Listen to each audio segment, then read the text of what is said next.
They're tough right now. So this is episode what? 98. 98. We're 2 away from 100. Big 100. Kai moved from there to here. He's at the table for the first time. No, I'm back. You've been on. Oh, you've been on once before. Twice. What episode was and this? one without you. Get out of here. Yes, That's fourth right. I time. forgot about that one. Fourth That's right. Fourth time.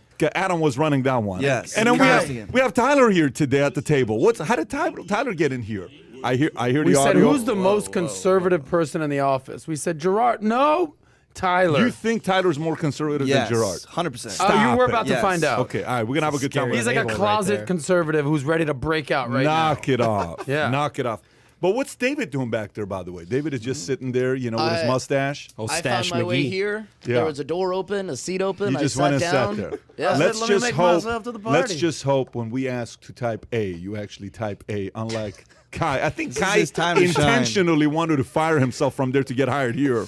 But anyways, we're on. Okay, we got a lot of stories to cover today. Yeah, Kai's ready to bring some value. Yep. Without we don't know who made that shirt, by the way. We have no idea what company it's by. It's a great conversation starter. That's what it is. Yes. I've that's never heard of exactly what it's branding. for. I've never heard, can you imagine you make BMWs, you don't put the logo on it?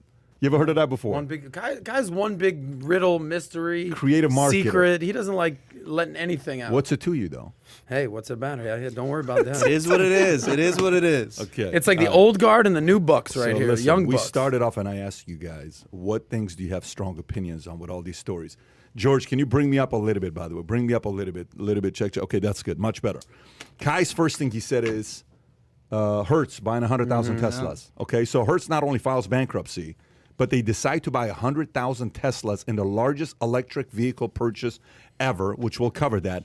Yellen talks about inflation, that it's not going away, and that they want to tap into the unrealized, they want to tax unrealized gains and capital gains, which is something we've never heard of before. She's the first to talk about it at that level. Jack Dorsey comes out and tweets out that hyperinflation will be coming soon to U.S. and the world, which, by the way, this is not a regular guy saying that. He not only runs Twitter, and you got Square, which is a $100 billion company, saying that.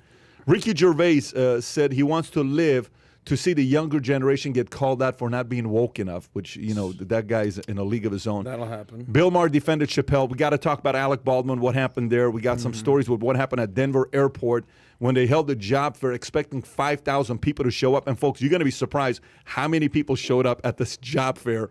That tells you how much people want to get a job. Putin calls out cancel culture in a very interesting way, and we'll talk about that. Trump is hungry to go head-to-head against Biden. Florida DeSantis, they're trying to cancel the hell out of him. Fauci, this was not a good week for Fauci. No. And Biden claims he visited the border. Then Psaki had to clarify that he simply drove through the border once in 2008. 2021, 2008. It's official. He's been to the border. Okay, there's a border. Let's go to the restaurant. Let's address this number right here. All right. Anyways, what's this? And that's right. You were the first one to look at this and Yeah. let us know we crossed 100,000 subs. We're at So, 100,000. We've hey. been asking you guys to support us. We wanted to get to 100,000 before the episode 100, which is coming up next which week. We hit it. It's a big deal. Since we crossed 100,000, I've just been screaming out, "Let's go, Brandon!" all week. Yeah, There you I mean, go. it's a pretty. There it is. By the way, You can know you what imagine 100 means, though? What's that? 3 times a We week. made that. right. So, but do you realize, check like, my schedule. imagine if you're at the hospital, okay? Yeah. Husband and wife, they just had a son. The entire time, they know they want to name their kid Brandon. Brandon. As of 4 weeks ago, they were going to name the kid Brandon. And then this whole thing goes right and says, let's go Brandon. Right now, wife it's like and husband Steve. are sitting Maybe there saying, Brett isn't so Yeah, bad. babe, we can't name the kid Brandon, babe. We got to change. We can't name him Right. Brandon. We can't name him Karen. We have to come up with a new name. Karen, I think has. I think Karen's officially done. Yeah, but you don't think I think Brandon's Brandon's done? competing, though. I don't know. Brandon- Not as much. Karen Brandon is was far transcendent. behind, and he First just of all, Yeah, he's Brandon catching had up. his own hip-hop song, just so you know. I don't know if you heard of Yeah, hip-hop we in the saw it world. in the morning. Yeah. This Is morning. it really? Number one in the country on iTunes. Let's go, Brandon. Get What? out of here. Be quiet. Beat Adele. Be quiet. I didn't know that. Pull up this Yeah, list. that, David, Wait, are we you need to see this serious? list. We need to see this. There's no way in the world. Pull that up This real is quick. insane. I listened to it yesterday. I don't know who sent it to me, by the way. Somebody sent it to me yesterday on Instagram. I listened to it. It's actually pretty hilarious. Let's go, Brandon, rap song. Okay, I already got it here. I'm quicker than David. There's no way in the world you're quicker than David, buddy. Well, now the audience can't see Kai. Well, it Okay, is what's what it say? Is Only it thinking of really the himself. number one Right there, song? Fox Business reaches top spot on iTunes chart. Get out of here. Beat Bryson Adele. Gray raps, look at Australia. That's what's coming. If we don't stand up, stop complying with them taking our rights, it's time to man up. Go lower. The rapper's name is, who's the rapper, by the way? What's we get? Bryson Gray, and it's a couple other people. I think there's a couple people that have done this song because I saw some. Well, I Yeah, mean, the this one guy- you sent me thicker this white morning guy was do it. Loza Alexander. I've never heard a song Any with of these. Karen getting viral, but this Brandon looks like it's here to stay, Adam. I don't. Hold my beer. Yeah. Okay. All right. So let's get into the story. I think we're going to go into the Tesla story first. Go to page 5. Hertz is ordering 100,000 Tesla in the largest electric vehicle purchase ever. Okay. That's 100,000 Tesla. This is right. Didn't they just go bankrupt like a couple years ago? Yes. A year and a half ago? Yes. They did not have a Filed good for year. We bankruptcy. talked about it on the Exactly. podcast. sold their whole fleet of cars. The whole fleet of cars. No, not the whole fleet. 200,000 out of 650,000 cars. Okay. 200,000 out of 650 they sold. That was Hertz- right when the pandemic hit. This is an insider story. Hertz has placed an order for 100,000 Teslas.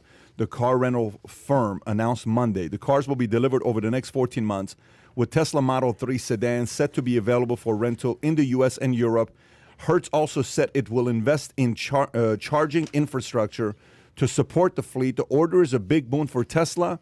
Although it has drastically accelerated output in recent years, the company still sells a tiny amount of vehicles compared with giants like Toyota and GM. In 2020, automakers shipped shy of 500,000 vehicles worldwide. As recently as 2017, Tesla delivered around 100,000 vehicles in total. Tom Brady will star in an upcoming commercial touting the new cars, Hertz said. So what are your thoughts? I'm going to start off with you here since this is the story you wanted to talk about. What are your thoughts on this? All right, let's roll. You remember back in when the bankruptcy, when they first filed for the bankruptcy, they came out this big story. They were giving their compensation package, $16 million to the top 340 executives or so, right? And everyone was like, "What the hell is going on?" Right?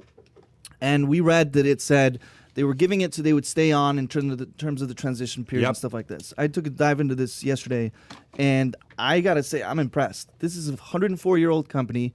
The stock price was at 15 pre-pandemic. The pandemic hits, it sinks to 2 at the low. lowest, It was at $2, right? They sold 200,000 cars in the latter half of 2020. What also happened to used cars at this time? Prices skyrocketed, went up, right. up to 20% and beyond. So here they're selling a large part of their fleet, liquidating and getting cash, restructuring the debt, and then they were delisted, and then they came back. And I think yesterday I saw their stock was at $27. From $2 to 27. Yes. So 13.5x. Yes. You got to give him credit for that. Respect. So smart move. Exactly. You're talking Yeah. about pivoting. Talk about leaning down the organization and really restructuring and stuff like that. How much of and this you coming think? How much of this you think they knew the chip shortage was going to increase the car value? How much of this was luck? back. I think there's definitely luck. I think there's but a luck big in part there, of it yeah. also is who anticipated the pandemic. So that's also bad luck the other way. So I think it's just more of a matter Totally. of I'm not disputing that. All I'm asking about is the fact that there's nobody a year and a half ago that thought the chip shortage was going to help no. used cars to go up No, 25%. in That's what insane to world? think That about. never happens. So look, this is the great thing about business. Sometimes you get lucky, and I think this is a combination of a good decision and some luck together. No, for sure. So now, why are they doing 100,000 Tesla though? Well, but think about they're building the charging infrastructure too, and the government is subsidizing EV infrastructure, are they not? Yes. So And this Hertz is- is and being this- subsidized. and for this is also in Europe So is and in the Tesla. U.S. well, and Elon Musk is incredibly rich now because of this, right? He's worth what, 288 billion He's now? now it's something he's insane. well past Jeff Oh, yeah. Bezos as of Wiped him. yesterday. He's Oh, yeah. wiped him. As of yesterday, Elon Musk, Yeah. by far and away the richest man in the world. It was neck and neck with Bezos. Do you have an opinion about this? Yeah, I think you did a nice little case example on Hertz specifically, but I think overall this is just a microcosm of basically what's going on in the world right now. Everything is changing, and the car market is not immune to it, right?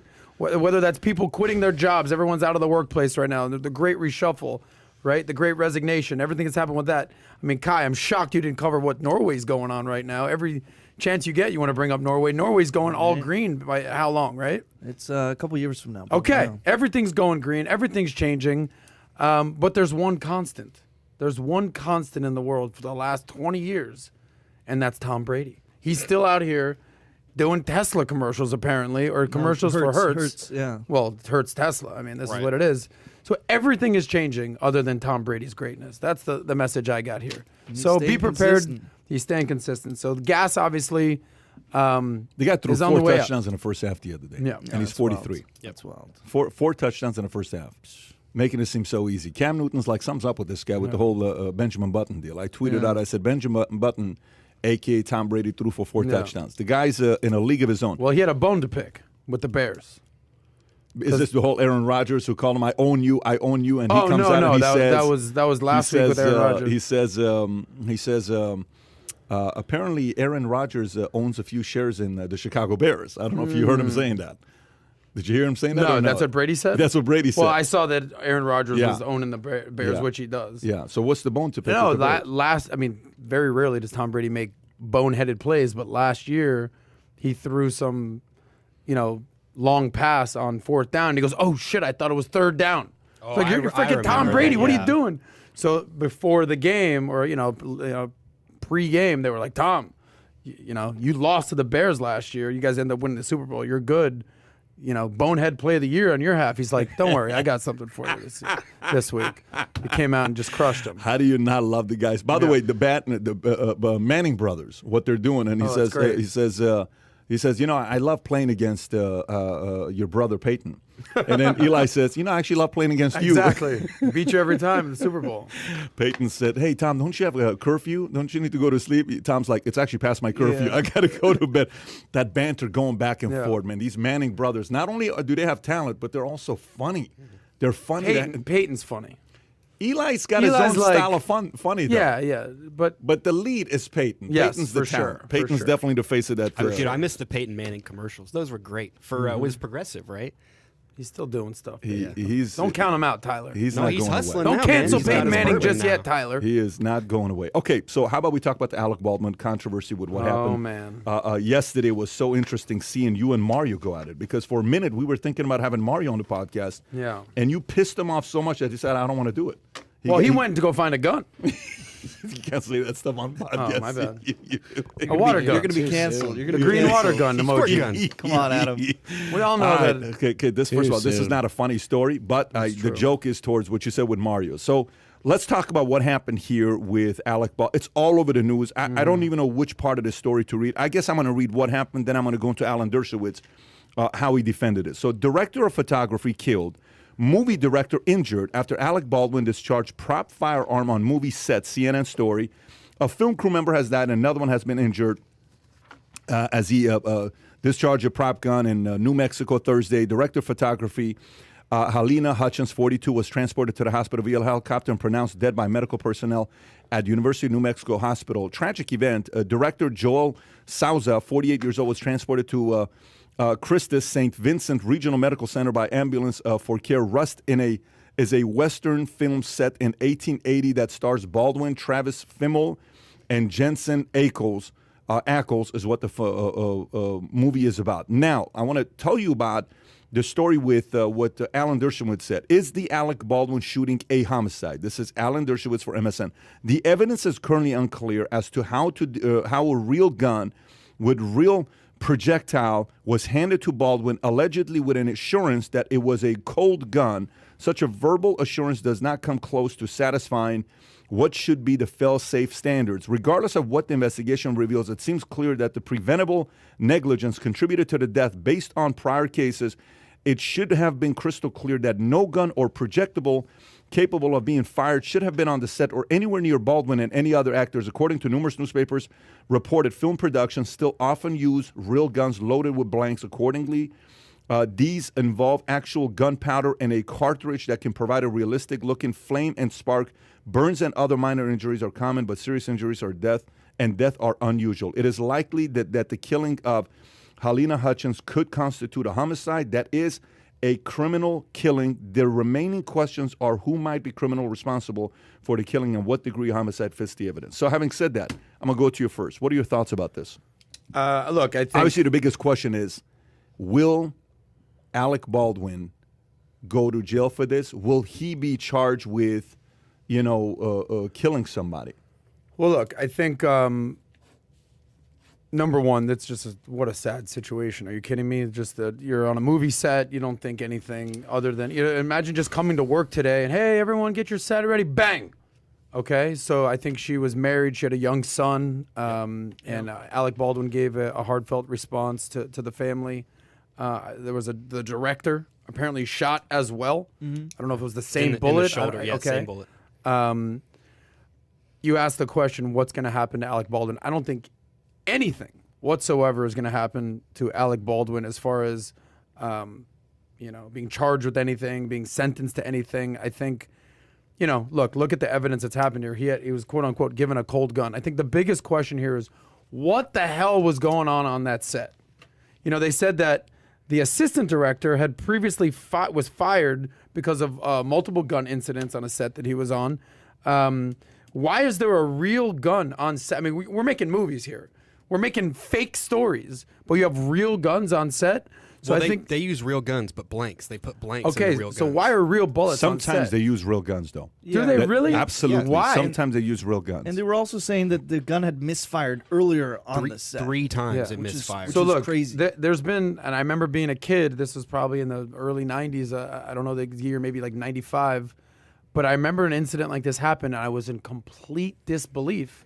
And who was that person? Brandon Lee. Brandon Lee. You know where it Bruce was done? Lee's son. Where was it? It was at YMCA where I was working out at 1995. Get outta here. That's the YMCA I worked out at. In what year? '95. Yeah, that's Okay, the YMCA I mid-90s. would go Yes. to Glendale, California, right off of Harvard. Yes. By Rafi's place. It's Get outta here. like it's a 30-second walk from Rafi's place. That's when Insane. it was all over the place. Brandon Lee when he got shot and killed. You literally weren't even born then. No. Okay. I think you were just born. Yeah, 95, just born. And but I remember that happened. Yeah. I'm thinking, is this a fake story? Yeah. This is pre, fake news and that had conspiracy TMZ. theories behind it. That But story had Bruce a bunch of other Lee's things. son was filming. I think the movie was called The Crow, and an accidental firearm went off, and Brandon Lee was killed. Like, holy shit, Bruce Lee's son. So there is a case example of this. I'd like to see what happened in that incident. I have the answer. It Okay. was ruled an accidental death by prop gun on movie set. Okay, and then was No- anybody no- charged? No charges were filed. No charges So were filed. I think that's going to be the same way. It's Yeah, gonna look, kinda I don't roll think. out. Look, do you think? Look, I know that this is not to be funny or humorous, but where's Alec Baldwin made himself famous again over the last few years, playing Trump, and one of Trump's famous line is, "I could go shoot somebody on Fifth Avenue. I won't lose any supporters." So, look, the analogy there is, I think he feels horrible. Like Alex, whether he's charged with something or not, which I don't think he will be, Alex Baldwin has killed someone, murdered someone. Right. And he's got to be feeling the grief. Alec Baldwin. Yeah, Alec Baldwin. And just a tragic situation, but I don't think he's going to be charged. Your thoughts? Well, everybody keeps bringing up the old tweet of his from 2017, quote, "I wonder how it must feel to wrongfully kill someone." And now he knows. It's sad, man. It's really sad. But at the same time, it's not so Baldwin was just an actor, right? But he's also a producer for the film, so he bears some responsibility in that. The armorer for the film was not qualified. She was like 24 years old. And she said something like, I don't know what I'm doing. I've not done this before. I'm not an You're expert talking about in this. the young girl. Yeah. Right. Yeah. She had previously given a gun to a child on set. She didn't know how to load the blanks. Yeah. I She mean, there was flat out said this By on the, the podcast. by the way, I'm not. wild. You know who this is a nice opportunity for? Our good friend Jared Hutchins. She should get in there and start doing stuff with Hollywood. That's a good point. Well, Yeah. and Alec Baldwin could have gone to Terran Tactical in Arizona or California. It's where all the stars train. What is it? John Berthal from The Walking Dead, Yeah. The Punisher. He's all out there all the time. He could have trained with the weapons for a week. You do a week's worth of gun safety, and this probably doesn't happen. Or not to mention, You mentioned the Will Smith clip yesterday about the Right. fact that one guy points the gun and he says, "Hey, gun safety Cocks is it, yeah." really He cocks unloads it. it. what's the first thing you do with a gun when you're handed it? You watch somebody pull the mag out, run the chamber 3 or 4 times, make sure it's empty. You watch them do that, and then you're given the gun, and you do the same thing. You pull the clip out, and you run the chamber 3, 4 times, make sure it's unloaded. I mean, it seems like it's common sense, but obviously it's Well, not. hold on, Tyler. You're a Texas guy. I assume you've dealt with guns before, just the way you're talking. I mean, just like once or twice, like not. That's it. Yeah, I mean, not as much as probably I would like to. I'd like to go shoot more, but I really haven't. And it's everybody is. I know. Every time I've seen a gun held, you give it to somebody, you watch them pull the clip out, run the chamber 3, 4 times, and you do the exact same thing. And there's 2 rules: you don't point a gun at anything you're not ready to kill, and you don't put your finger on the trigger unless you're ready to shoot. Now they're saying he was doing, the pull out, the crossfire, I think is what it was called. So Baldwin was? Baldwin was, yeah. This is an old Western movie. Okay, You got your gun license from I did, Jera. Yeah. Okay. And no, I also think it's one of those trust but verify. I mean, if I'm pointing something at someone, I'd want to make sure myself. It's a matter, especially when there's a lot of people. There's been misfires on the set earlier. People are complaining about poor conditions, whatever. Yeah, in a terms whole of the crew set. walked off. Yeah, that's the part. That's the part that people don't know. The film crew complained of unsafe working conditions. Prop gun misfired multiple times before the film. This is Daily Wire story. A group of camera crew workers walked off the set of Rust to protest working conditions hours before. This is literally hours before Alec Baldwin, who was starring in and producing the Western, fatally shot one crew member. 6 members of the camera crew walked off the set Thursday morning after days of complaining about long hours and low pay. Members of the crew were driving to the set at Bonanza Creek Ranch near Santa Fe, New Mexico, every morning from Albuquerque, a roughly 50-mile trip. Despite being promised hotel rooms in Santa Fe, corners were being cut, and they brought in non-union people so they could continue shooting. One person with knowledge of the situation said they also added that the prop gun that Baldwin killed Hutchins with had already misfired several times during shooting. So this isn't like, this is the part where it gets a little bit tricky. Yeah, because it's not just in one-time accident. Like if it's misfired multiple times, you kind of know, okay, this gun isn't as reliable. This is the definition of double, triple, quadruple verify here. Definition of when there's smoke, there's fire. Clearly, there was incidents going off here. I'll give you an idea. We did Mafia States of America, right? And we were on the set and we're shooting. We're going through everything that we're doing. You know, we hired a nurse. You know, we spent $4,000 on the nurse that was there. How many times did we use her? 0. Not one time. We had a nurse at the location because it was an undisclosed location to make sure people were safe. She sat there and she said, you know, I have nothing to do. I said, ma'am, you know, I appreciate you just being here because if something happens, we just want to make sure we're ready because it could get ugly, the situation that we have with Michael, Francis, and Sammy. We're just trying to be and this is not a big budget. We're not. This is not a $10 million budget. Not a Hollywood movie. It's a $500,000 budget we're talking about. So the point with something like this, is, you know, here's, if I have a conversation with my son Tico, okay, and he makes a mistake that a 5-year-old makes, and he's done it 7 times, and he does it again, I say, you know better. Yeah. You can't use that excuse. You could use it at 5. You can't use it at 9, right? I had a conversation with one of our guys yesterday, and one of my favorite guys that I do business with, I said, listen, there's one thing you're not. You're not stupid. You're one of the smartest guys I know, okay? Yeah. So when you have a reputation of being very smart, guess what you can't ever play? Mistakes. Or No, you can't play dumb. You can't. Like, you can't play dumb. You try to play dumb. I'll do it sometimes. You like that out, but you can't play dumb, okay? So what's the moral of the story? The moral of the story is this. We're not talking about a first-time actor. No. We're not talking about a D, a C, or a B, or that guy. You're talking about Alec Baldwin. Exactly. And you're talking about a guy that you said the whole Trump thing that was going on 4 years, he mocked everything that, you know, if this was the other way around. So let's flip this and let's just say, because this is the best way to always find out how these things work. If this happened to Clint Eastwood, what happens? People going to say, I think there'll be issues. Yeah, you've been around for a while. You're freaking Dirty Harry. I mean. But what I'm trying to say is, I'm not putting it with that part. Let me give you another one. This happens to Mel Gibson. What do people say if Mel Gibson did this? If this happened to Mel Gibson, what happens to Mel Gibson? He'd be trash. Yeah, I think What would he'd be happen to done. Mel Gibson today? There'd be He's no already more been Mel trashed. Gibson. Are you saying because, like, listen, this isn't your rookie year. You've been around the block for 40 years. No. This is the part with politics that's stay consistent. Yeah. If somebody, I had the guy from Babylon Bee here yesterday, Seth Dillon, who's an absolute stud of a guy, and he's a Christian guy, right? And one of their biggest story they ever did is a story where one of their biggest story they did is they said Donald Trump, this is a satire website like The Onion, except for the conservative side, not the left. The Onion is on the left side. So they got 35 million visitors on a monthly basis. They got 34,000 monthly, they got subscribers that people pay. One of their stories they do, this is a Christian-based, satire website. The article said, Donald Trump says, I've done more for Christianity than Jesus himself. Okay, this is the story. And it goes viral. It gets shared 3.5 million times. Not liked, not shared 3.5 million times. He texted me this morning. Okay? He texted me this morning to share with me the article. David, I'm going to try to text this to you for you to share this. This story just came about. He says, Pat, this is not a joke. Donald Trump just said the following thing, okay? This was said 2 days ago, 3 days ago.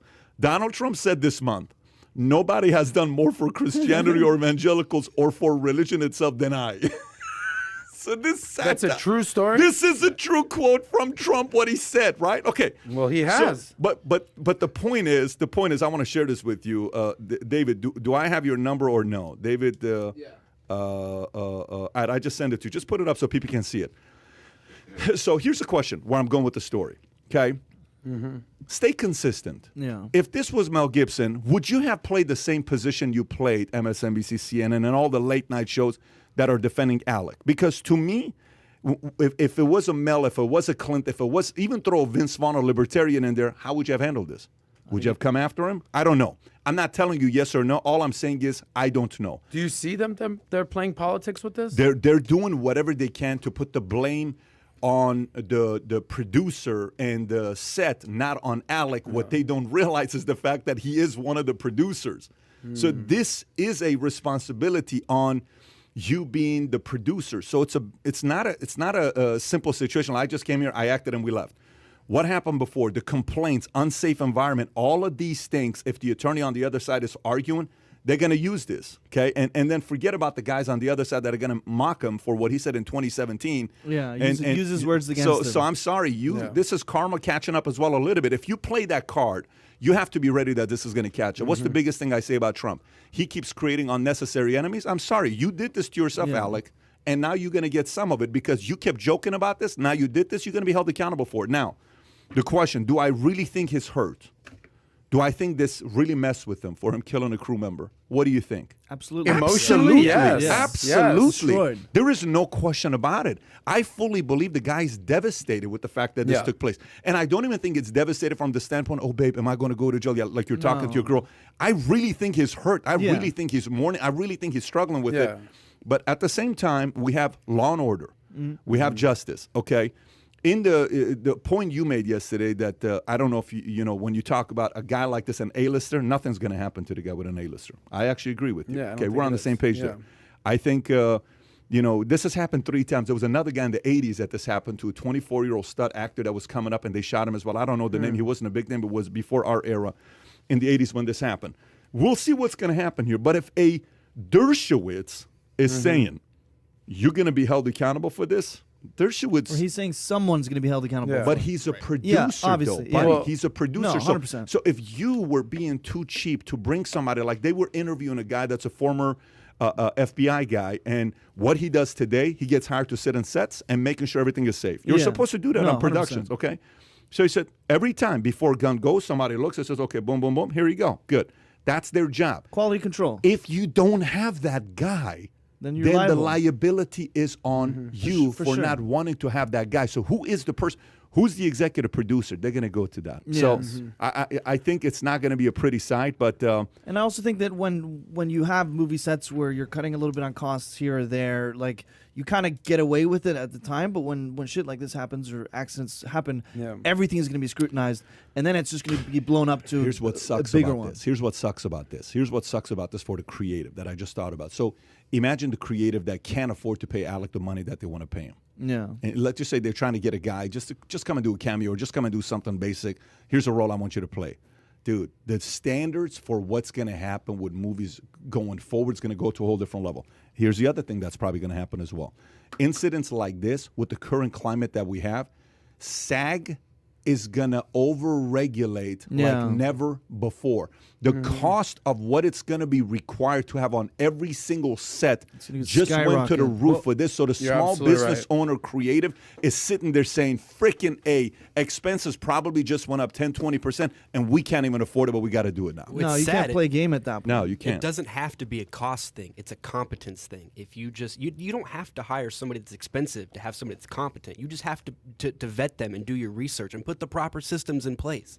You don't have to spend a ton of money to do this. You're right. And but as this gets scrutinized, you realize that there were multiple failures at every angle. The 911 call, the woman that called in said somebody's been shot, turned it and was talking to a colleague while she was on the phone and said that the assistant director had just yelled at her at lunch.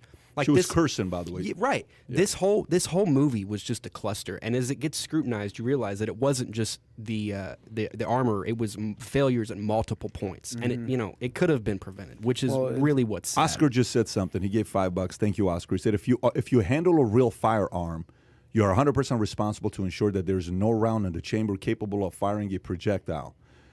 involuntary or not. That's involuntary manslaughter, is what Oscar calls it. That's the firearm world fully complies by that. That's the rule. Treat every gun as it's loaded. Yeah. Treat every gun as it's loaded. But I mean, to circle back to your point, there was a case example of this exact situation, and there was no legal charges that no one was held accountable for that. No, not at that point. Look, like you brought up a very good point with the SAG stuff. Very good point. And it says here in the Daily Wire, corners were being cut, and they brought in non-union people so they can continue shooting. So I think you're spot on that they're gonna. Yeah, but this is gonna hurt the creative. I'm not supportive especially of that. small indie I don't films, like that. But independent unfortunately, it producers, is. yeah. Unfortunately, it is. Like, when I was a Hummer mechanic and you would work on the truck, and that's what I did. And my boss, Sergeant Braxton, he was the motor pool sergeant. Braxton, if you're out there and anybody knows him, I'd love to talk to him. And it's been 25 years. I would love to have a conversation Never reached with back him. out I've to never you? talked Let's to him. No, make I don't this know how to said find his him. name. Let's have the Value team Sergeant in audience. Braxton, if you know Find who he him. was an E6 at Fort Campbell, Kentucky. We had a great time together. We Funny don't know guy. where you are, but we do want to find you. I would talk so much shit to him as an E4, and he would talk shit back. The coolest cat on campus was him. We had a good community. Anyways, so I would go there, and I'm like, dude, why are there so many warning signs? Warning, warning, warning. It says because some idiot put his finger there and has cut his finger off. Because so it was like 75 warning signs. So the military is finally, like, to protect ourselves, they just warning themselves out by putting it all over the place, right? To say, okay, we just don't want to deal with this. I think something like this, what sometimes, like, we would do video, we would edit, and somebody doesn't do a QC. Obviously, it's never happened here before. It's never happened here before where the QC Flawless doesn't get team, the flawless team, always. Ever. And it's just a very peaceful environment. But I would always come back and I would say, who did the checklist? Yeah. What are you laughing at? Look at David's laugh right there. Why are you laughing, David, huh? Yeah, okay, got it. So Hey, I gotta go QC something we real quick. We would do the test to see, did you check this? Did you check this? Yeah. Did you check this? Did you check this? I don't know. I think this is not a rookie group that looks like it's not a rookie group that could have checked it. Anyways. I think, before we move on, I think Go for bottom it. line is this family is going to walk away with a civil lawsuit, and they're going to get millions of dollars. Right. Listen, man. The family. Rightfully so. At this point of the game, bro, they're just sitting there like they're missing a person to die this way. I mean, come on.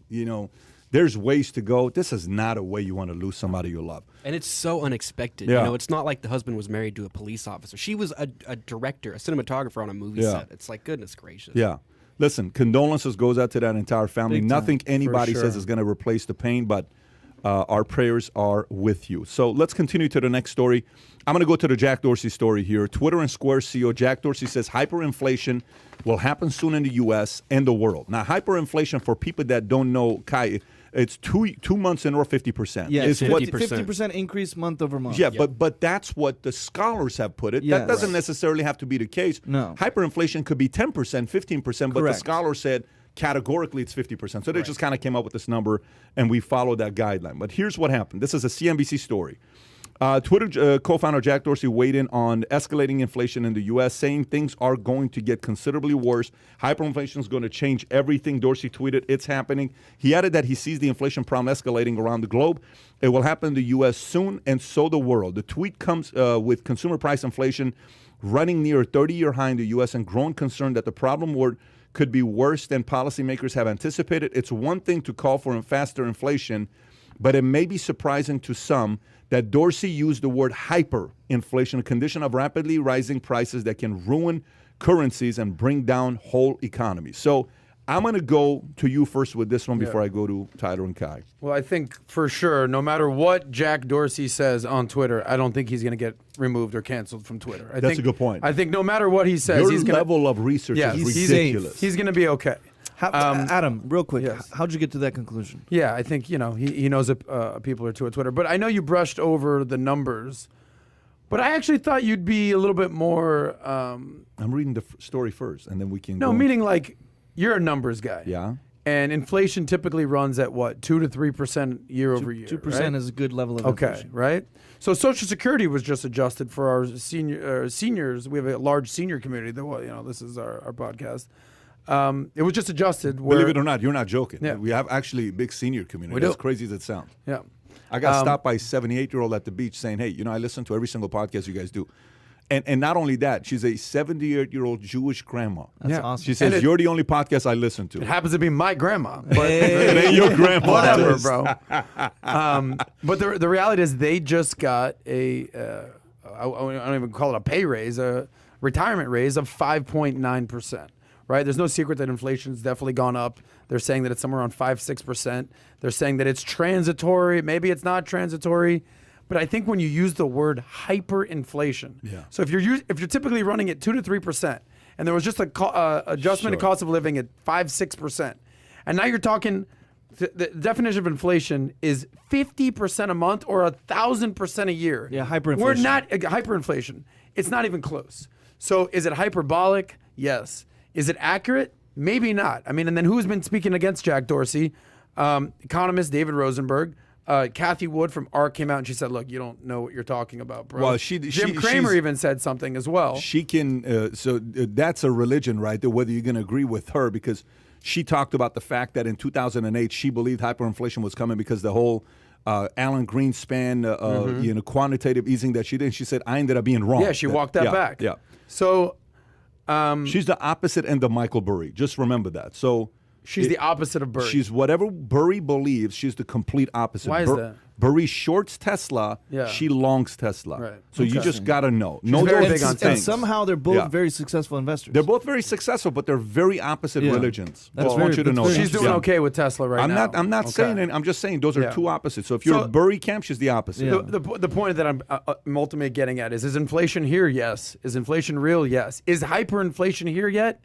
There's no indication that that's here yet. This is all speculation. This is him being hyperbolic. Yeah. And he's not going to get canceled for saying stuff like this. When was the last time that in United States we had hyperinflation?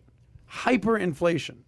From what I understand, it hasn't happened since the freaking Civil War. Right. There's only been hyperinflation. 62 certified cases in world history. So it's very rare. Okay. I mean, look at what's going on in Venezuela right now. You think that's hyperinflation? Right. Think that's happening here? I don't think so. But here's a question. Yes, are you sir. saying it's not possible? Anything's possible. Okay. So Anything's possible. But what you're saying is that it's not going to happen this time around. I just So look, why don't you unpack why you don't think it can happen this time around? You seem very certain about it. I like it. I like your certainty because I don't want hyperinflation. I want to lean on your confidence. Educate the rest of us why you don't think it can happen this time. I don't want it either, to be clear. But when you have economists weighing in, got it, and they're basically saying, "Hey, Jack Dorsey, stick to your long beards and tweeting. Go back to smoking a pipe and all that stuff." I saw that stuff. We'll take it from here. Yeah. So as much as he does have a credible opinion, but I want you to go deeper, homeboy. I want you to go deeper. I want you to go deeper and actually think about it. Let's actually go there. Let's actually talk about it. Okay. So why don't we think it's because half the battle with this is what I tweet. Can you put that tweet I just text you right now with Dorsey? I said, this is Dorsey's tweet. Hyperinflation is going to change everything. It's happening. I said, you have two groups here. Number one, many entrepreneurs and operators who say hyperinflation is coming. Number two, many scholars and professors who say it's not. One is in the game, the other studies the game. Who's right? We're going to find out, okay? Because you got two guys. One is the professors. It'll never happen. The economists. It'll never happen.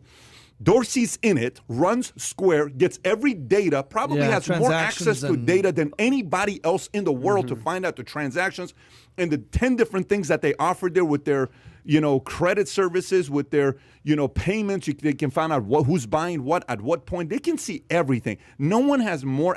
There's probably only a handful. There's probably only 20 people that have access to that kind of data as he does. Okay, it's probably going to be Jamie Dimon. It's probably going to be Stripe. It's going to be some of those guys. Some of the so banks, it's not a guy that's saying something like this that woke up one day, smoked some hash, and is like, "Hey, hyperinflation is coming." And he doesn't also seem like somebody who has wild predictions and just throws things out there, kind of about stuff like that normally, anyway. So. But don't forget, this is the same guy that also permanently banned Trump. So true. You have to know that obviously. You can't say this guy. So you have to know where his processing comes from. But hyperinflation, I want us to go deeper. Look, why don't we think it'll happen this time? I'm not saying that I don't think it will happen. I'm just giving some numbers out there. What actual inflation is, where the adjusted cost of living is for seniors right now, and the benchmarks that you have to reach hyperinflation.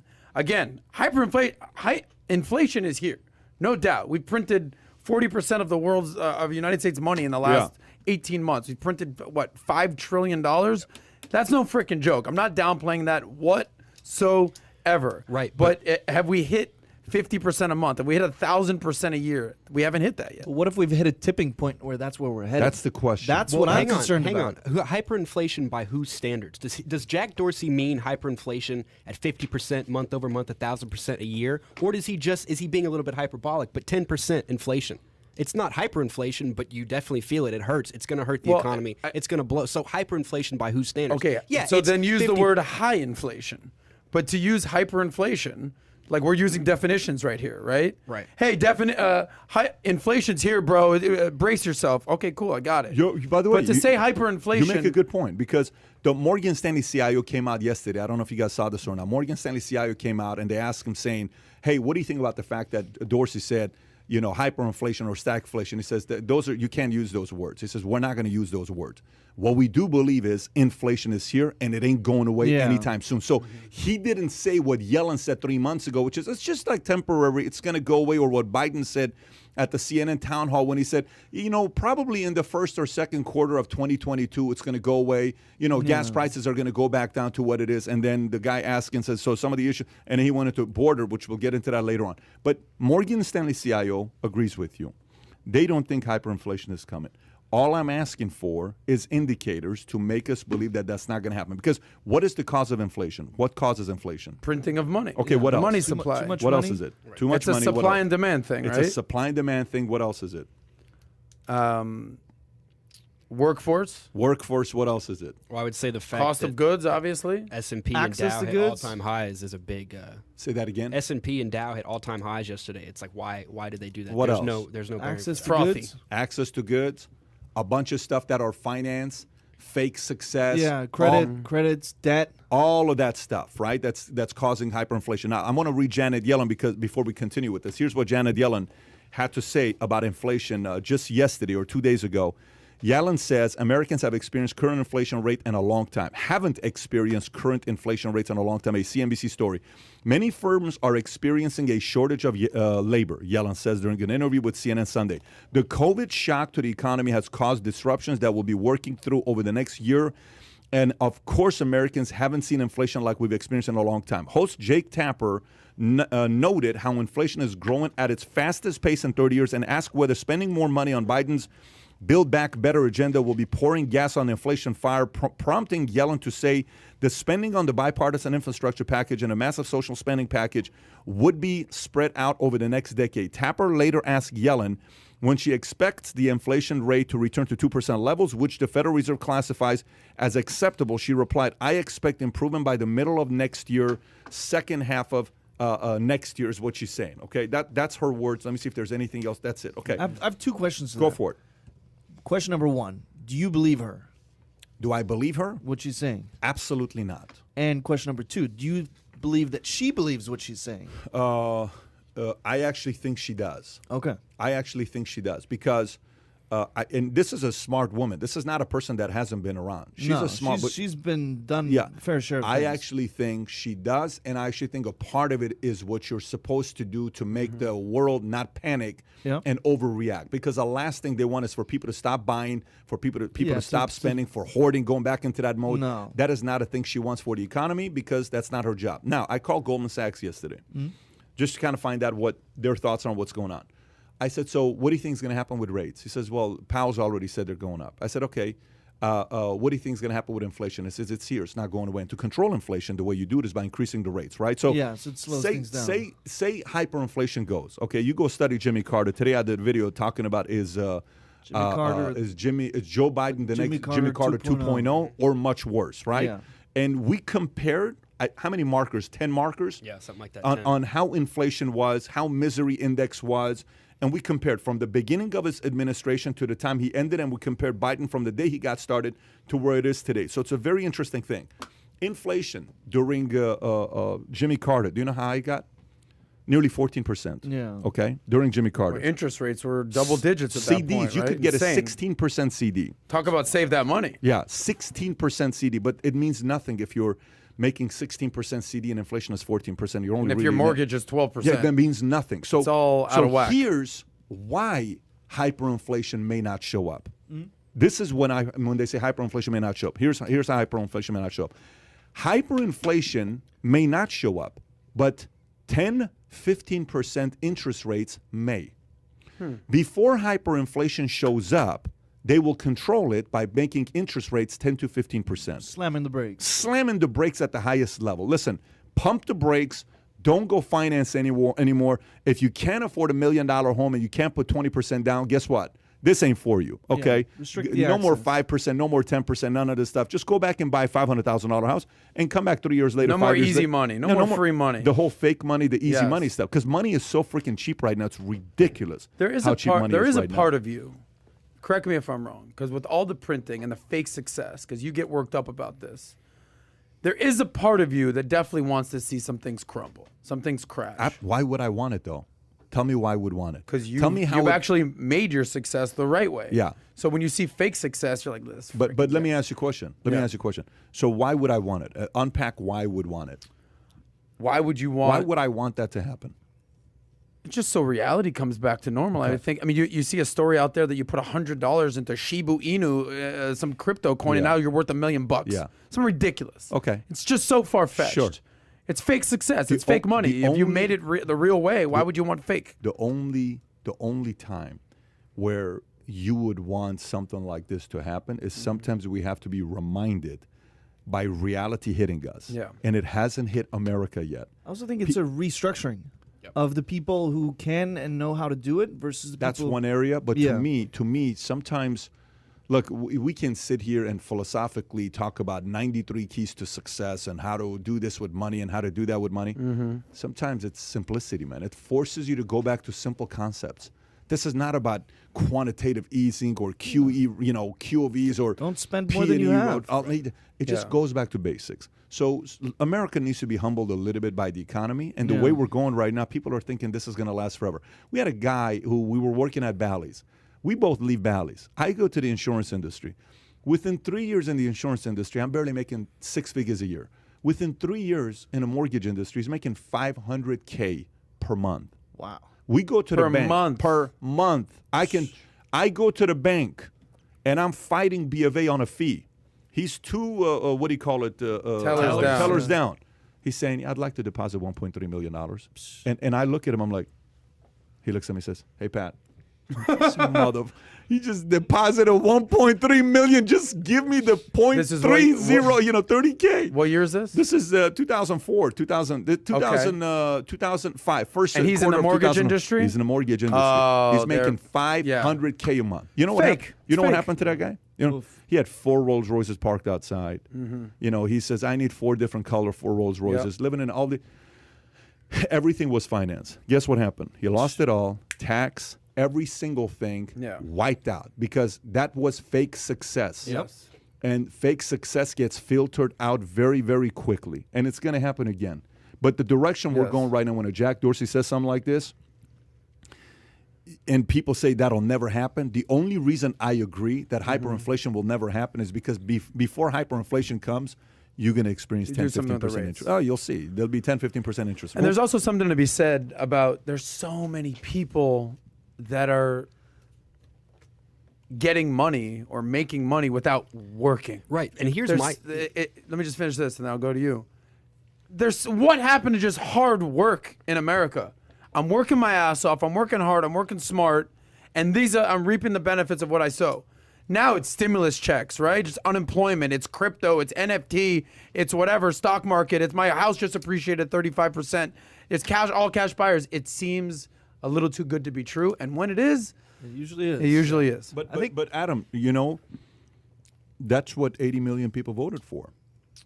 Oh, you're going to make this political now. But that is what 80 million people voted for. How so? He explained his tax plan. He explained to build it back better. But none of that had to do with taxes, though. None of that. What I just said. What doesn't have to do with taxes? The unemployment, the stimulus. Wait. Trump gave just as much money as Biden. Stop. This doesn't have to do with stimulus. This doesn't have to do with... No, it does, but not taxes. Trump gave stimulus when the entire country was locked down. You couldn't do shit. Two stimulus.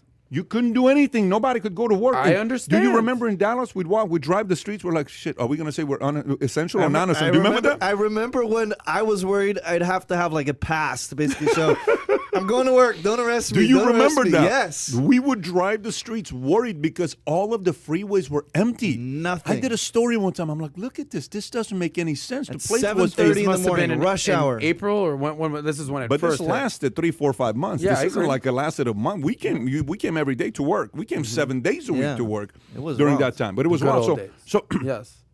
the point is that is a different era.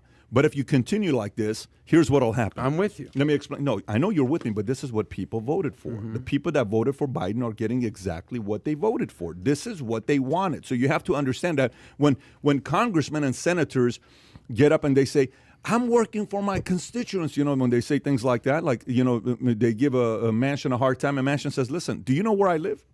Do Live in you the know what reddest my state in county America. is? But he just talked about the other day. He's thinking about leaving the party. I don't know if you read that article or not. That Manchin is leaving the Yeah, party. there Can was you some pull up that there was some article back about and the fact that forth. Manchin wants to leave the party? But I'm gonna give you the story here. Denver's airport held a job fair to plug its huge labor shortage. David, I think your mic is on. To plug its huge labor shortage, an exec said he'd hoped 5,000 people would come, but only 100 people showed up to the job fair, okay? 100 people. Let me read the story to you, and then we'll go to what you're trying to pull up here. So 5,000 people they're expecting, 100 people show up to the job fair. Page 6. Dennis Deslongchamp, the president of Denver Connoisseurs Association, said that the organizers had hoped for 5,000 people to show up to the job fair, which he called a very lofty goal. Organizers had wanted to fill out about 1,000 jobs at the airport, but only 100 people came to the 4-hour fair. The airport's labor shortage could be contributing to huge airport security lines as travel rebounds. The airport also hasn't been able to fully reopen its shuttle bus that ferries travelers to the airport because of a shortage of drivers at its shuttle bus contractor. So what's the point here? Even if the jobs are out there, people are not wanting the job because I don't need to go back to work.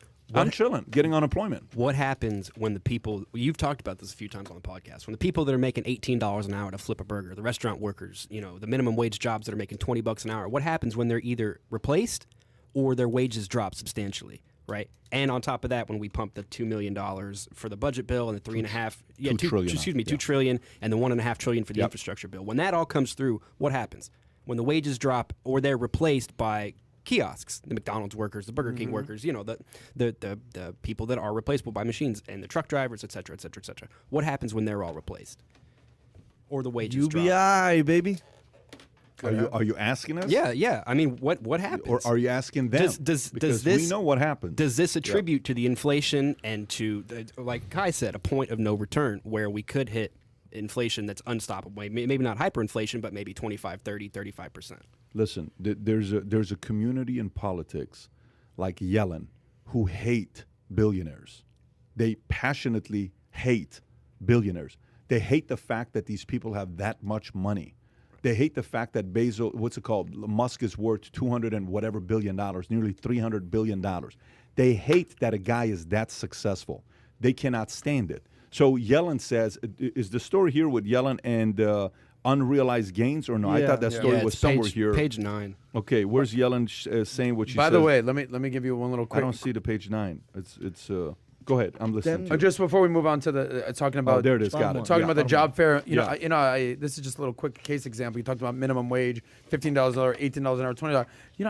I went driving through Taco Bell the other day. You remember I was out here eating my Taco Bell. This is I think Friday. As I'm in line, I never go to Taco Bell, by the way. There's a help wanted. You know how much they were saying for employee X and for assistant manager X? Do you know how much they were offering? Take a guess. 23. Okay, go ahead. Yeah, that's what I guess. Yeah, what do I'd you say got? 45 grand or 50 grand a year for the lower end. This is just workers at Taco Bell. Workers. $20 an hour. Okay, how about I had to do a double take. $8 an hour for an employee and $10 for an assistant manager. Really? Those were the numbers. I go, what? This is in Florida, in Boca Raton, Deerfield. I go, who the hell is going to apply for? Who wants this job? You're hearing people that you can go to Taco Bell right now and take a picture of this sign. It's right there. So do you think they're worth more than that? I'm you just think saying they should be paid $15 an hour? I'm not saying that. I'm just saying if you're the employee's perspective, we talked about this story being 100 people showed up to a 5,000. I mean, talk about expectations versus reality. I was expecting 5,000 people, 100 people show up. If those are the actually numbers, we talked about the fight for $15 minimum wage. That was actually on the sign in front of ordering the Taco Bell. I'm thinking, no freaking way is anyone taking this job at this point. So now it's no wonder, all right, that they're not taking these jobs, because you could sit home and make triple that unemployment. Yeah, but at the same, I know what you're saying, but Taco Bell is owned by Yum Brands, and you have to look at the EBITDA.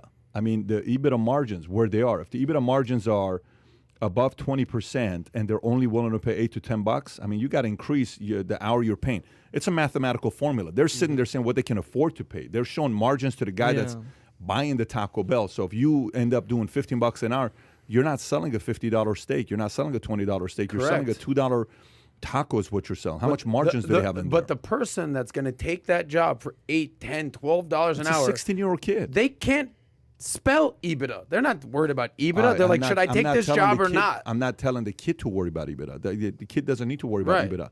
But the guy running the business does, because the number one goal of a business is to what? Be profitable. To stay in business. You have to stay in business. If you don't stay in business, then what do? You got to stay in business. So what do you expect the guy to do? To go out of business? No, but I agree with you where they have to restructure. So to me, you're cornering me, the Taco Bell owner, to make the tacos price from $1.99 to $2.49. Increase prices, you corner me into no problem. But watch this. What's $1.99 to $2.49? How big of an increase is it? It's 50 cents. It's 50 cents, which is what? 25%. Yeah, 25%. What's 25% increase on $8? It's But only now you're at $10. So it's not like they're going to go 15. So watch this. Yeah. To go from 8 to 15 is a 90% increase, right? So that means my $1.99 tacos got to be $3.79. Yeah. I better get a chalupa for that price. So, but $3.79 is a taco. Chalupa is what? How much is a chalupa? I don't know. But you look like you know what the price of a chalupa is. I assume it's $3, $4. Okay, I don't know. if your $4 chalupa all of a sudden becomes $7.50. No, I'm not getting a chalupa. Save I that don't money. even know what a Not getting chalupa that looks chalupa. like. I'm off the chalupa market. I'm going to go to McDonald's, 99 cent. McDonald's, 99 so cent folks, menu. listen, if you want to Hold get on Adam strong. something for his birthday, get him like a dozen chalupas. I think it looks like he'd be happy Adam, with that. you stunned the whole office the other day, too, when you came in with Taco Bell. Everybody did the double take. Yeah. Like, Did he Adam's really got- come in with Taco Bell? Yes. Did you guys see him dancing last night, by the way? For a 40-year-old man, I was so impressed. Yeah, it was Busted. I impressive. think he wanted... We've got a great teacher, Rob Walker.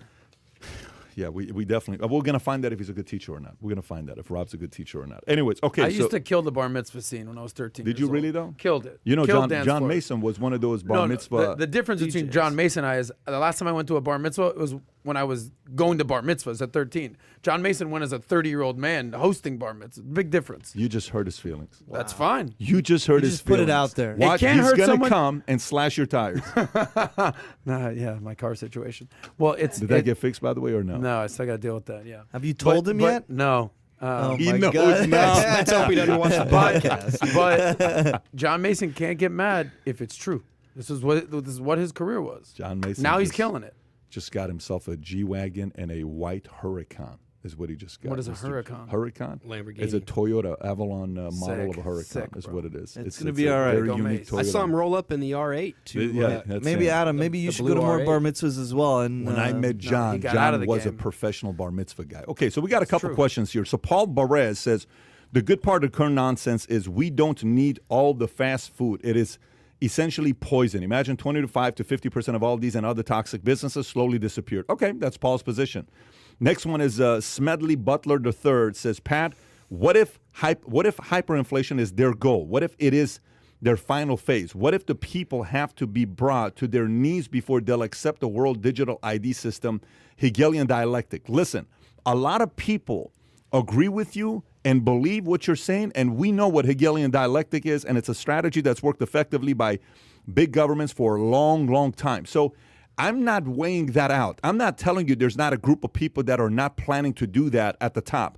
I'm just telling you I don't think it's everybody. I think there's certain people that want to do the right thing. I think there's certain people that think are not coming from that standpoint, but I do believe the people that are the puppet masters behind closed doors have some things like that in mind because they're driven by control. They love control and they hate rich people. They hate anybody that got rich under this system because they want it to be taken away from them because they can't stand the fact that these guys independently, not needing the government, ended up being successful. I've said this before, I'll say it again. A parent, when they lose the need of their kid saying, if you don't do this, I'm not going to buy that. When the kid eventually gets to a point and says, Mom, I don't give a shit. I'll buy it myself. That control is gone. And a mom and a dad is like, wait a minute, I feel like I just lost my child. I feel like I just lost my child. You didn't lose your child. He became independent. These politicians are thinking they're still the mother, the nanny state to say, you need us. You need us. And the people are like, I don't need you. I can independently take care of myself. Just leave me alone. Let's coexist and enjoy these every once in a while family gatherings that we have every 4 years when we got to vote for the next president. But outside of that, leave me alone. Well, and the people that are pushing these policies are phenomenally wealthy within themselves. Pelosi's worth, what, $350 million? I mean, she's worth a ton of money. Joe Biden is worth one of the best stock pickers of all time, by the way. Oh, yeah, great. Her husband. Great Her husband. One of the best stock pickers of all time. I wonder when she has time. It's very impressive. She's a legendary You got to stock budget picker. your time like Elon Musk. Seriously. 5 minutes at a time. 5 By the minutes way, at a real time. quick, the gentleman who just made that comment. Yeah. Give me that name again. Read it. Smedley Butler, right? That's it. Smedley The third. Butler the The third. third. So there's multiple Smedley Butlers running out there. Apparently so. Smedley of them. Butler He's- sounds like the type of person who believes in the conspiracy theory of the Hegelian dialectic or whatever that is. Smedley Butler sounds like somebody that would never eat a chalupa. That's what it sounds like. He sounds like somebody that would Smedley, you sound wonderful. I don't know if you're my kind of guy. Well, shout out to If Smedley, you're man. my He's given a kind of few guy. super chats. If that's your buddy, if that's Smedley, your it's buddy, not you, it's Adam. Yeah, no, I'm sure Smedley. Josh what do his friends Marengo call just him? gave 20, I think, what is that? Do you see it? Pounds. Pounds, and says, I think we need to give the left everything they want and step back. Will the country decline and possibly worse? Sure. But the debate between capitalism and socialism will finally be settled. Yeah, but Here's the at what problem with that, cost? Josh. No. The debate's been settled in 150 different countries, and people still haven't learned because they think they can do it right. So I don't think it is about winning the debate or not winning the debate. That debate's been already done. They just want to do it here because they want to be able to control it during their time. FYI, Janet Yellen, let me read that story on page 9. What she says she wants to do. Dems plan billionaires' unrealized gains tax to help fund the $2 trillion spending bill, a New York Post story. President Biden's $2 trillion spending package continues to stall as senior Democrats are hoping to finalize a proposal on a new annual tax on billionaires' unrealized capital gains. Let me read that one more time. Hoping to finalize a proposal on a new annual tax on billionaires' unrealized capital gains. Do you know what that means? They made money on an investment. They haven't taken the money out. The equities on that house, the equities in the company, the equities in the stock, they haven't taken the money out. Janet Yellen and Biden want to tax unrealized gains that hasn't been taken out by the individual, which is absolutely ludicrous. I mean, if somebody said this stuff 20 years ago, they would have said you've lost your mind, but it's becoming a reality today. We probably will have a wealth tax, says Nancy Pelosi, confirmed Sunday. The proposal, which is being reviewed by Senate Finance Committee Chairman Ron Wyden, a Democrat from Oregon, would impose an annual tax on unrealized capital gains on liquid assets held by billionaires.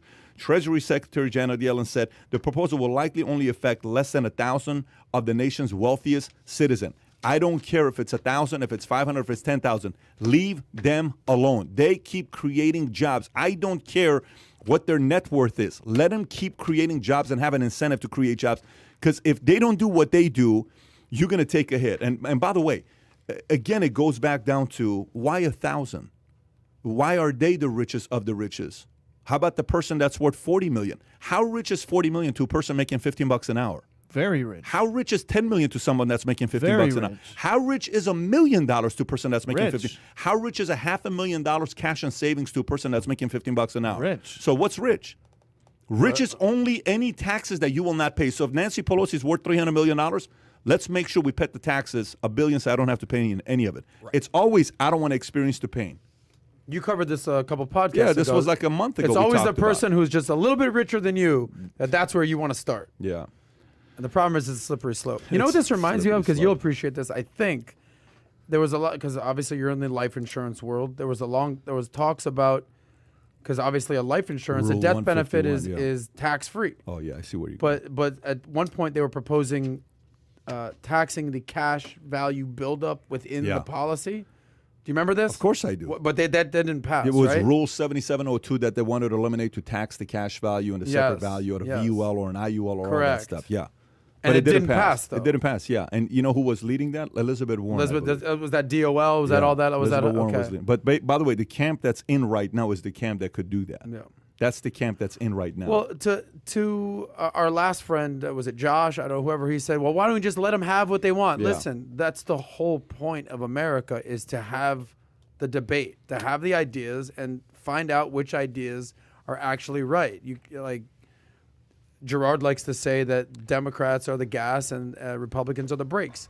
And there's two sides to the eagle, wherever you want to look at it. But that's the whole point of, all right, this is the idea I want to go with. Hell no, we're not doing that idea.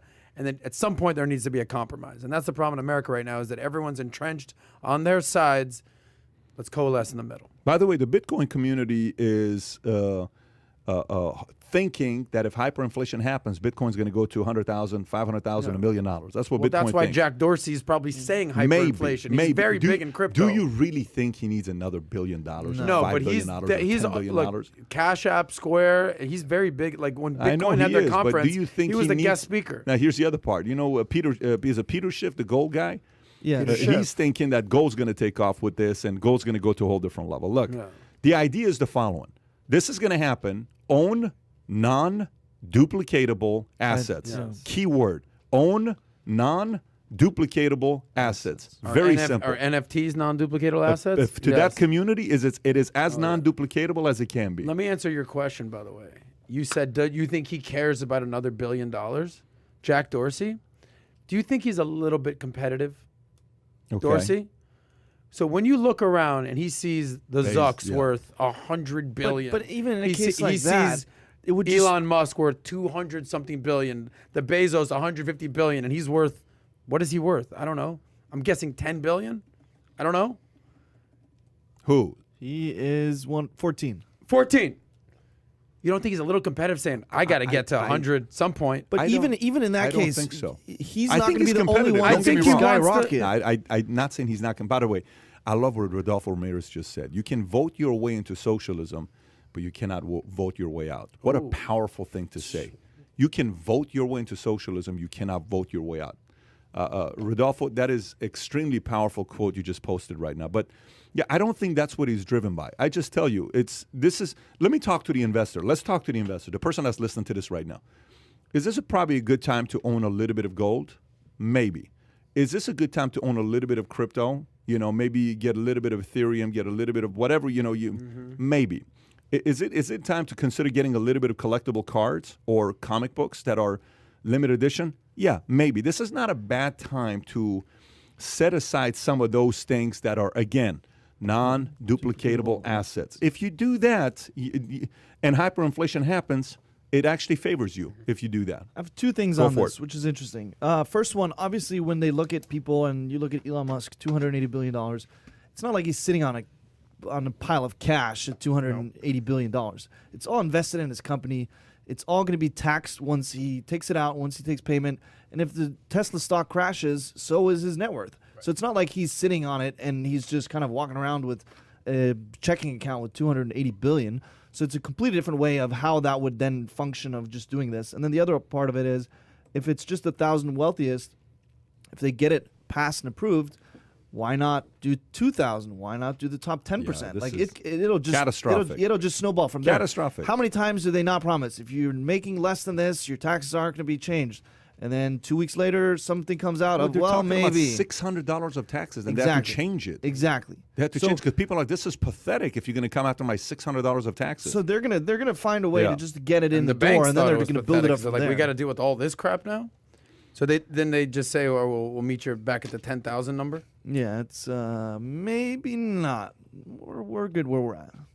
What's that? What do you mean? No, with the 10,000, where they're trying to push for it, and then it's like, so check this out. Here's what's happening at the same time, right? So I had a guy came over the other night, and we had a cigar till 1 o'clock in the morning. Great conversations we had. Okay, great conversations we had till 1 o'clock in the morning. And the conversation came about DeSantis. He was a guy that worked closely with DeSantis, and he was an advisor to DeSantis when DeSantis was coming up. Again, people don't realize this guy's a 43-year-old superstar right now. Yeah, it's crazy. 43-year-old superstar right now, and he's fighting. But the left is trying to figure out any way possible to cancel this guy. and DeSantis continues to fight back. So here's what story just came about, okay? Florida tries to lure ships waiting at backlogged California ports. This is a story, I think, from last week, if you want to go to page 8. And then DeSantis is not just backing down, and he starts recruiting nonstop. But here's what he says. Florida is encouraging ships to ditch backed up ports on the West Coast and head its way, while dozens of ships remain moored off the coast of L.A., waiting to be unloaded in a historic supply chain snarl. Ports in Florida are humming along with little or no delays and are standing by if shipping companies decide to reroute freighters to the East Coast. Florida Governor DeSantis recently invited ships to reroute and offload their shipments in Florida, which has several ports. We're here. We have capacity, says DeSantis. In addition to rerouting ships, some recipients of goods that are being manufactured overseas are also reevaluating their ability to ship using air freight. That increased demand has caused air cargo rates to soar to record levels. But DeSantis doesn't stop. Let me go to the next one here, and then I'll open it up for dialogue. DeSantis planning $5,000 bonus for unvaccinated police to relocate to Florida. This is a Newsweek story. Republican Florida Governor DeSantis said on Sunday that he is hoping to sign legislation that would get unvaccinated police officers a $5,000 bonus to relocate to his state. DeSantis commented about police officers in other states who are losing their jobs because they are not complying with COVID vaccine mandates. On a scientific basis, most of those first responders have had COVID and have recovered, so they have strong protection. And so I think that influences their decision, he said. DeSantis called on police officers across the country, including those in New York, Minneapolis, and Seattle, to relocate to the Sunshine State if they are not being accommodated at their jobs. When you play aggressive, so I'm sitting there and I'm talking to my sister Paulette, and she says, don't you think this puts a target on him? Okay. And I said, absolutely. I said, but what's the alternative? Just sitting there and not doing anything about this? You got because if you think about who the last guys that played this aggressive type of offense was, a guy named Governor Perry, okay? And if you guys remember Governor Perry, where he's like, you know, those three organizations, you got the EPA and you got, I don't know what the shucks. He said wanted something to cancel. like that. He wanted to close the three organizations. He couldn't remember the Anyways, third. but here's what Rick Perry did. Governor of Texas. He's who recruited us to Texas, by the way. I went and had a sit down with him, went to the Rangers game with him. Prior to Nola Abbott. Ryan, Don, prior to Abbott. So Rick Perry comes to California, and he does a bunch of talk shows, radio shows, and he says, if you're a business owner in the state of California and you're sick and tired of being taxed and regulated, why don't you come to the great state of Texas? We won't tax you. We won't regulate it. We'll let you build your business and do your thing. But we want to welcome you to the state of. So he kept aggressively recruiting people from California, right? Okay. That's a bold move. This guy's making a bold move. He, at this point of the game, I guarantee you, there are meetings nonstop, strategy sessions, not how to save America, not how to deal with China, not how to deal with the border, not how to deal with the taxes. They're having our strategy sessions. How the hell do we get rid of this guy here? But that's why Biden doesn't have time to go to the border, so it makes sense. But he drove past it in 08. I mean, You got to give him credit, though. yeah, He yeah. drove. He He's drove close enough. So listen, DeSantis. Apparently, he's going to be rerunning. It's the conversation right now whether he's going to be running for office or not has to do with his wife's health. It's not, She has breast cancer. Yeah, it's tough. They're dealing with it, but you got to love his audacity to stand up He's and playing go up against offense. people. He is big playing time, offense. Big time. I think another big thing for this as well is you see how many of us were talking about DeSantis just 2 years ago. He was in a conversation 18 months ago. pre-COVID. He was Right. not. He almost He lost to just- Andrew Gillum, the socialist. Yeah, very I mean, it close. was a close race, man. Florida would be in a totally different position right now had that race not gone in the favor of Ron DeSantis. And I think it just goes to show that during crisis, certain people stand up and certain people push back. Wartime leader. Yep, big time, exactly. Do you think they're going to be able to cancel him?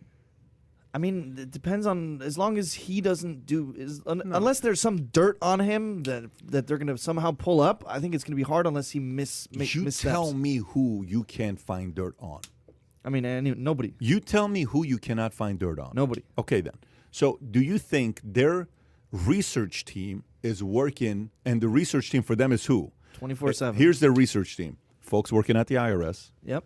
Folks FBI. working at folks working on social media sites, Facebook, Instagram, DMs, text, phones. All This the is their above. research team. It's a pretty qualified research team, by the way, that can get access to any information that they want. Do you think they're going to figure out a way to cancel DeSantis? Or you think he'll make it? I think they'll try, but I also think that he's not going to go down without a fight. I see him as a guy who's going to go down swinging. They're not going to find something where he's just going to flat out lay down and be like, all right, I'm done. I see him more going down with the ship if that's the case. Well, and he's had a target on his back for the past 2 years, since COVID started, since Florida didn't. I mean, they locked down for, 2 weeks, and that was it? I mean, he's had a target on his back the whole time, and they've yet to cancel him. Like you said, they're going to try, but he's not going to go down without a fight. David, you look like you want to say something. Go ahead, Colombia. Yeah, I don't think he can be canceled. I think he's in the same Trump situation where I think a lot of Trump supporters see DeSantis as the second coming of Trump. And so it's going to be the same situation where if he runs, they're going to try and find all the dirt anytime he said anything slightly disagreeable. But he won't go. It's not even saying something disagreeable. It's Saying about the or doing. strategy. It's character assassination. It's manipulation. It's division. It's going to be family, women, money, Right. taxes, comments, high school, cancel. They're going to go and find a way to get something on this guy. Here's the question. Do you think it's there? Like, I don't think it's there with Ron DeSantis the way it was with Trump. Trump had the Access Hollywood tapes. He has all, I could shoot somebody on Fifth Avenue, it's et like cetera, Pat et said, cetera, you et cetera. can always find They'll dirt. find something. Always. He's went to University of Florida, I believe. I'm sure he was drunk in the 90s, did something stupid. Women will come out. Things happen. He's a young guy. He's 43, 44. What is he? 43, September 14th. Look, I think at the end of 43. the day, whether you're on the left or on the right, you got to hand it to the guy. He's doing a great job here in Florida. And that's the So, key, right? Is I he's mean- doing a good job. I Left mean, a and lot right. of people would disagree with that are not in Florida. Okay, but you got to hand it to the guy. And you brought up Rick Perry. I think he's sharper, smarter, more aggressive. Just has better positions. I think Rick Perry was a good old Texas guy. Come on down. Like I think this guy actually is sharper than Rick Perry. Would you agree? It's actually great impersonation right there. Thank you. I've Thank you. Well, I was blown just away. imitating your impression. No wonder you. of Rick Yeah, Perry. Pat's yours was spot Yeah, on. yeah, You liked it? Yeah, I was like, that oh, was is a that Middle Eastern Rick Perry. country Yes. twang there from PBD. But I think one thing that we need to account for is, yes, has he been on the national stage? A little bit. But he hasn't been on the national front page news stage yet, like Trump. I think the biggest person in DeSantis' way is not the IRS stuff, not social, it's straight up Donald J. Trump. It kind of reminds me of when Tom Brady was his rookie year, or even when Aaron Rodgers came and Brett Favre was there. You can use a million different quarterback analogies. DeSantis is Tom Brady. No, meaning like Damn. you have this young talent. You have quote. you have this young talent who's clearly talented politically, Yeah. and is doing good things and is maybe destined for great things. Yeah. And then you have the old guard, the Brett Favres of the world, the Drew Bledsoes of the world, the Donald Trumps of the world, who aren't just going to get out of the way and give the young buck the shot. So unless there's an injury, unless there's a trade, unless he doesn't run, I don't think DeSantis, as much as he might deserve the Republican nomination, obviously he has to earn it. Trump's not going anywhere. Trump is not going anywhere. Listen, just Trump say is it. going to You be the want nominee. Trump to run. Just say it. I mean, if you want him as your, just talk about it openly. I've said this a million times. I would vote for DeSantis in a heartbeat over Joe Biden. I don't think the country wants another 4 years of Trump. I don't think, other than the base, we've done the Trump thing again. Let's get a young, I don't even want another 70-something-year-old in it's there. like getting back with your ex-girlfriend. Yeah, you know that that's going to be an Babes, we abusive, tried bad this. relationship. It doesn't work. Yes. David, yes. are you dealing with something right now? Yes. I just need a second. Who would you rather have, Trump or DeSantis be your president?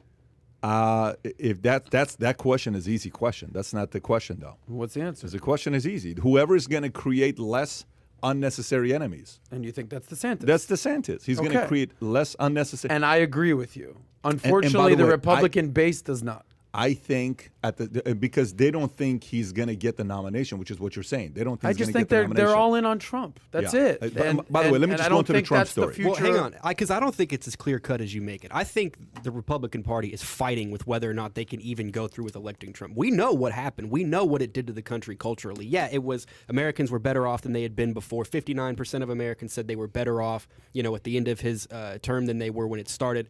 But at the same time, we're well aware of what he did to the country and the way it collapsed and what has come because of it. So I don't think it's as clear cut as you make it that the whole right is behind Donald Trump, because they're not. I think it's going to be a battle. I wish you were right. I just don't think you are. Well, Do you understand what I'm saying? So let me say this: does your position change depending on who Trump's running mate is? If it's a Trump-DeSantis ticket, does your position change, or it's regardless as if Trump is at the front of the ticket? I don't even know if that is a ticket. We'll cross that bridge when we get there. I don't even know if DeSantis wants to. Like, if you're DeSantis, don't you want to do it yourself? Yo, now you just kind of get swept in with Trump. You have to know that a Trump tweet helped him win. Yeah, exactly. Don't forget that. So a Trump tweet helped DeSantis win. And it was very close. You know this. This is your state. Yeah. It was very close. Very close. Trump tweeted it out. Boom. Done deal. By the way, Yeah. like the arrows, it was very close. It was neck and neck. Since then, Ron DeSantis is now being considered potential next president in 2024. Andrew Gimlin was literally found in like a homosexual gangbang, drugged out. Yeah, doing like what, not meth, even right? joking. Yeah, it was bad. Like he was busted And for didn't even meth. invite me, bro. Was he the one in? Did he join in the one in Hungary that we covered on the podcast that time? That was a different one. Oh, okay. Good memory. All right, let me read this insider story about Trump since Adam is highly obsessed with this story. Trump is hungry to go head-to-head against Biden for president and can only be stopped by a prison sentence, says former advisor. The signs that he is increasingly interested, says David Gergen, a political commentator and former White House communications director who served under various administrations, his interest intensifies when he sees Biden in trouble. When Biden, for example, receives backlash for his decision to withdraw all U.S. troops from Afghanistan, prompting a swift Taliban takeover, Trump was really chomping at the bit, Gergen said. 3 sources said that the former President Trump came close to announcing the 2024 run in August. At the height of the chaos in Afghanistan, advisors stepped in and convinced him not to do it due to a fear that his announcement would derail the Republican attempt to take back Congress in upcoming 2022 midterm elections. Wow. Wow. What a story right there to think that. By the way, Trump had a pretty good week with his SPAC when he introduced The Truth, the social media site that's coming out. He made very, very good money last week with the SPAC, and it's not slowing down. But going back to the story you were talking about, he can't wait to get in the ring. Trump just cannot wait to get back in. He just doesn't want to say it. He's holding back saying, we'll see if I'm going to run. We'll see if I'm going to run. Folks, if you're listening to this, I'm just curious. I'm watching the comments. If you would rather have Trump run on the Republican side, type in the word Trump. If it's DeSantis, type in DeSantis. I'm just curious. We can do a poll. Between the two, can you do a poll in there or no? Does the chat box allow you to do a poll? All right, then if you can do a poll, do a poll. I don't know if you can do a poll, but I'll leave it up to you.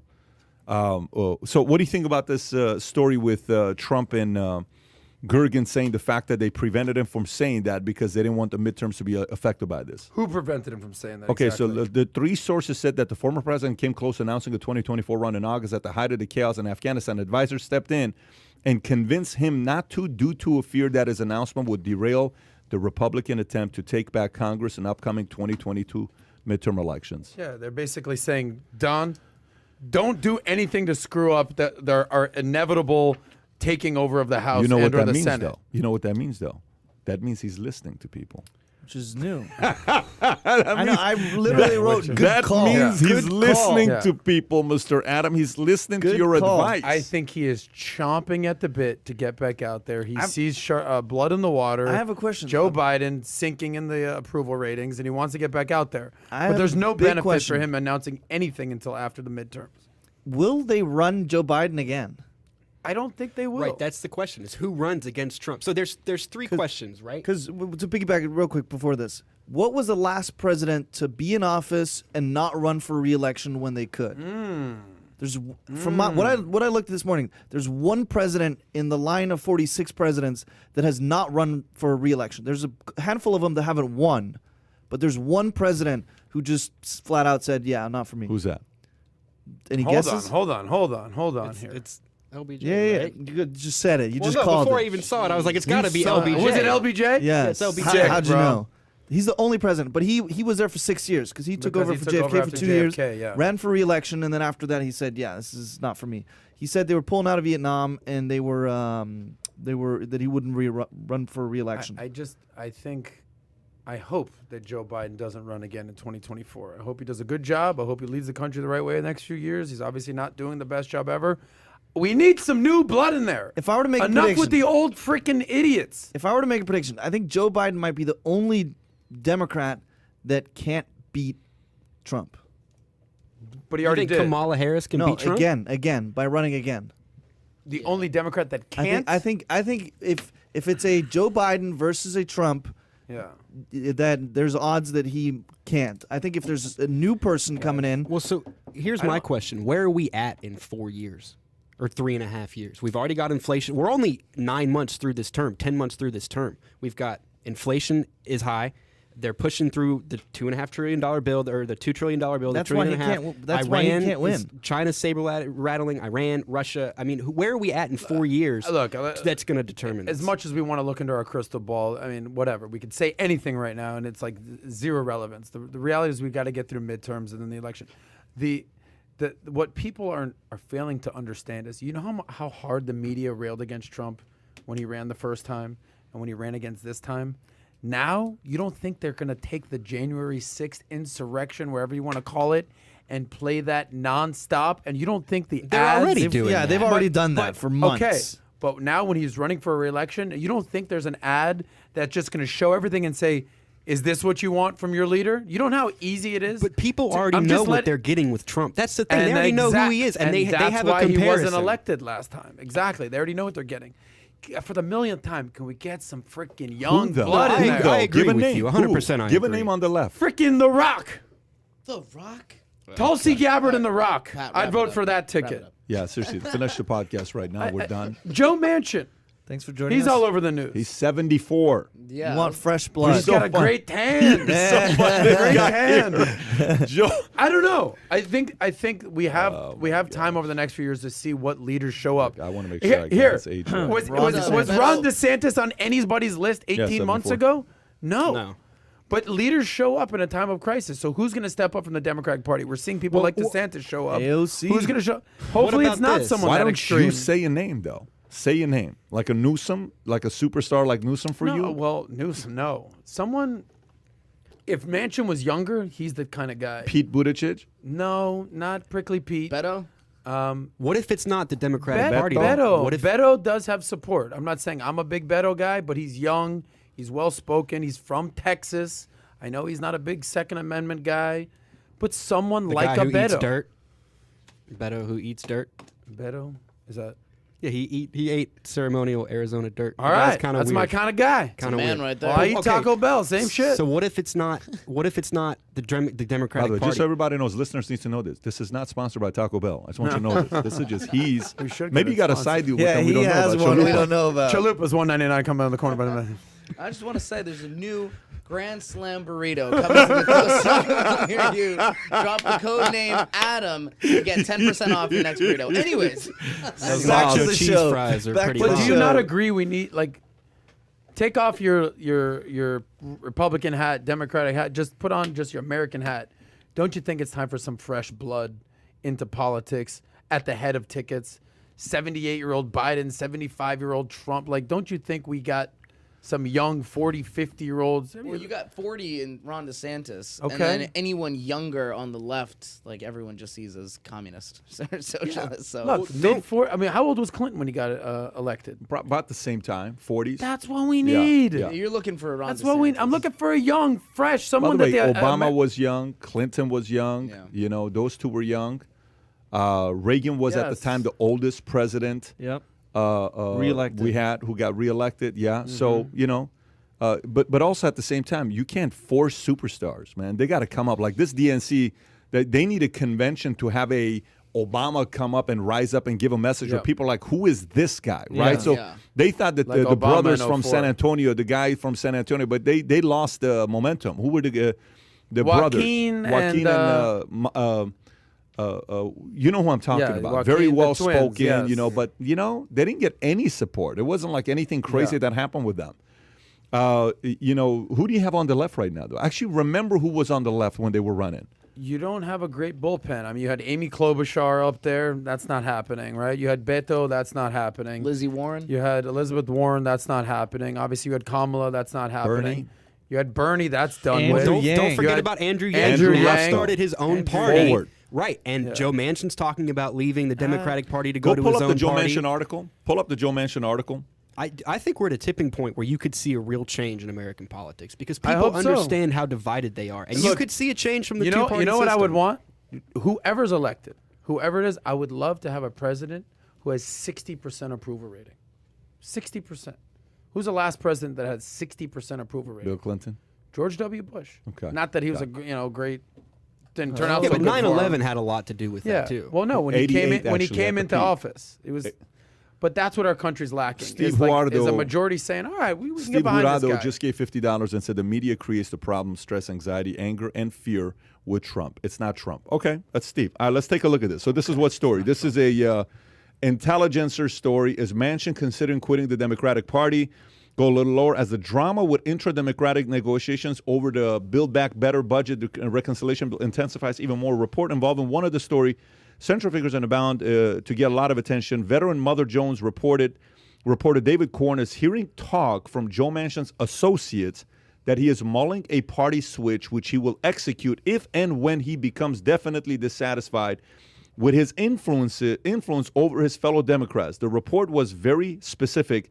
He told associates that he has a two-step plan for exiting the party. First, he would send a letter to Senator Chuck Schumer, the top Senate Democrat, removing himself from the Democratic leadership of the Senate.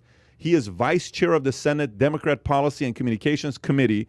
Manchin hopes that would send a signal. He would then wait and see if that move had any impact on the negotiations. After about a week, he said he would change his voter registration from Democrat to independent. Right. Huh. By the way, when was this story? This This was a was week last- ago, by yeah, the way. last This was week. literally last week. And then Manu Raju says what? Manchin denies story. He's considering leaving the Democratic Party. It's bullshit. He told me. Yeah. He added, I have no control over rumors. And then Kelly Ferris said, Joe Manchin on if he ever planned to switch parties, tells me he made an offer to switch to independent if him being a moderate centrist was causing the Dem party any issues. Says he would have still caucused with Dems. Manchin says that offer was not accepted. Interesting. And let me ask you, Yeah. where was Joe Manchin this weekend? Was he at Miami with you? He wasn't. I wish he was in the club with me. Kai was in the club this weekend. Do you know where Manchin was this weekend? Tell us. Meeting with Biden, doing a little vacay together. Okay. Okay. A little I getaway. wonder why, though. I wonder why. Well, Biden wants Manchin's vote. That's pretty Okay. obvious. All right. And he's look. Do you know how long Manchin and Biden have known each other? Sure. Freaking 40 years. Okay. And this is what I've. How long ago did I tell you? Keep your eye out for this guy Joe Manchin. 3 years ago, almost. You've been saying it for a while. Okay. Yeah. You introduced me to Manchin, so Yeah, I'm going to give you and credit just for that. because I used to watch him on Morning Joe on MSNBC at the height of the Trump Yep. stuff, when it was so easy for a Democrat to talk shit about Trump, because look, I'm not going to talk trash about the president. He just held himself so honorably. I said, this guy's what's this guy's deal? And I looked into him a little bit. He's a Democrat in the reddest state in the country. Understand his constituents versus his party and his allegiance. He's a guy who does what he feels is right and takes care of his people. He's been a Democrat for 40 plus years. You think he's going to switch over a little hot water right now? I don't think he's going anywhere. I think even if he goes independent, he's going to caucus with the Democrats. He understands how valuable his vote is at this point, and he's going to play his card, and he's going to play it well. You've seen that this $3.5 trillion infrastructure deal has now somehow gone to $1.5 trillion. Just because he said that's what I'm going for. yeah. Every sentence he says is worth like $100 million. Well, don't forget Okay. about Kristen Sinema as well. That's true. But she's a little more of a wild card than him. But he's a G. He's a G. And I don't. Is the whole point that you think he's going to leave the Democratic Party? Or just Do I think he's going to leave? Yeah. No, I think the meeting with Biden is okay. So let's actually process this. Yes. What happens if he says I'm leaving and he goes independent? Is it a black eye?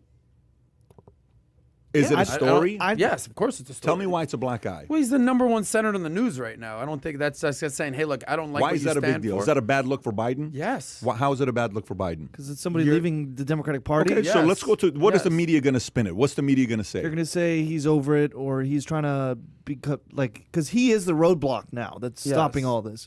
So that would make it more sense. Now Well- the Democrats unified, and he's now the rogue Democrat. so You to know speak. how some of these superstars, when they get a divorce with their husband, they'll have somebody on the media spill a story saying the fact that the husband was cheating, right? Yeah. And all along, maybe it was the other way Justifying around. it. Okay, I mean, this happens all the time, right? Yeah. So they're going to go to their PR guy, and what is the story that they're all going to be on the same page with if Manchin leaves? He's a traitor? I don't think they're going to take that position. I think they're going to take it more as, this guy's never been a Democrat. He's been a closet Republican. Yeah. This has been coming for a long time, and he has lost his touch with the people. He's getting old. He's getting this. They're going to make something about that part. I don't think it's going to be that big of a deal if he leaves or not, by the way. No. I think it's a little bit of a black eye. 1 week, 2 weeks, gone. And it's done with. I think for him, though, he wields more power within the Democratic Party. I actually agree with you. So if his whole thing is save I America and I want to be I want to be able to influence my fellow Democrats, Yeah. Tell you it's something. way You're stronger right. to stay No in. question about it. As opposed and to, by the way, it's like how a lot of people, I had the birthday party when people were over, a lot of the friends that were here from Florida, guess what they're all saying when the conversation comes up about DeSantis and Trump? Guess what they say? I hope DeSantis doesn't run. Yeah. Nobody in Florida wants DeSantis. Not nobody. Let me restate. Most of the people who live in Florida don't want this guy to run because they're worried who's going to replace him. They want him to stay governor of Florida. They want him to selfishly. stay. Exactly. Who will replace him? That's a good point, That's the right. biggest concern. So they do not want him to run for But president. by the way, the Democrats would be absolute fools to talk any trash about Joe Manchin. Let's say they do something to piss him off and he doesn't want to run for re-election again. You know who gets voted in right there? What's that? 100% a Republican senator. Right. They flipped the seat. no Okay, they question. flipped that. Like, if I'm Joe Biden and if I'm the DNC, I'm doing everything to make sure Joe Manchin's having a wonderful freaking day today. By the way, and I don't even if he leaves the party and becomes an independent, do you know there's two senators that are independent that caucus with the Democrats right now? If he does in the party, who are the two senators? Freaking Bernie, independent. He's a Democrat though, and then Angus King from Maine. There's two independents already that caucus with Democrats. So I think this is just nonsense. I don't think Manchin's going anywhere.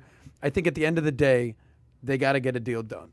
And they're going to do the reconciliation package, whatever that is, where you have 50 votes and Kamala's going to bump it over. And they just got to work on Manchin, which they're currently working on, and then you get this girl Cinnamon. I think it's a bigger deal than that. I think it's exactly descriptive of the infighting within the party. Are they going to go the AOC, Rashida Tlaib, Ilhan Omar, Bernie route, or are they going to go the Joe Manchin, moderate Kristen Sinema route?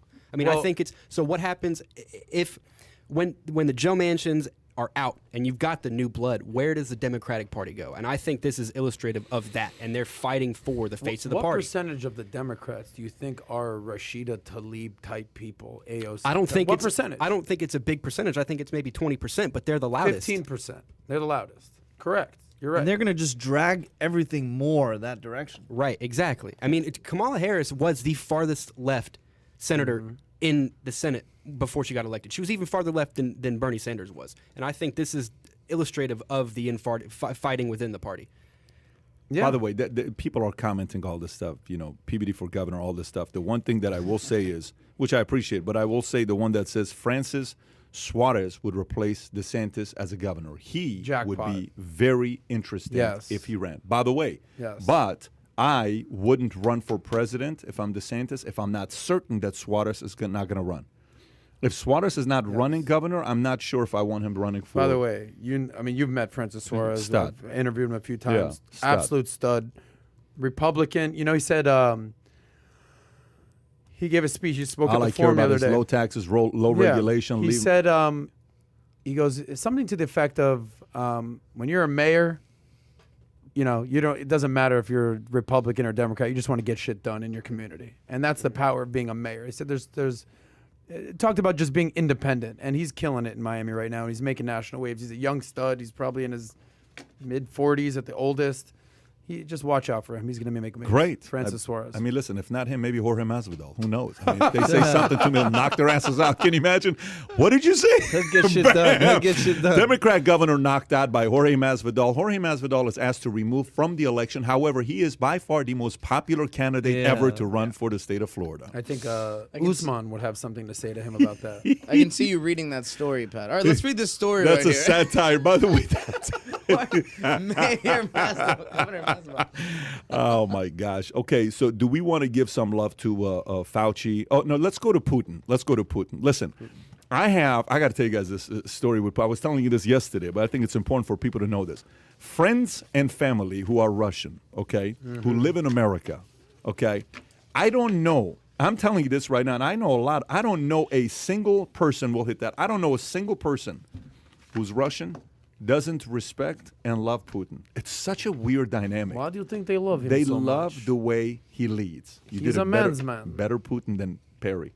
Says something about you. So maybe you're watching too many of his videos. Okay. Putin rails against cancel culture and suggests teaching gender fluidity to kids is a crime against humanity. This is an insider story.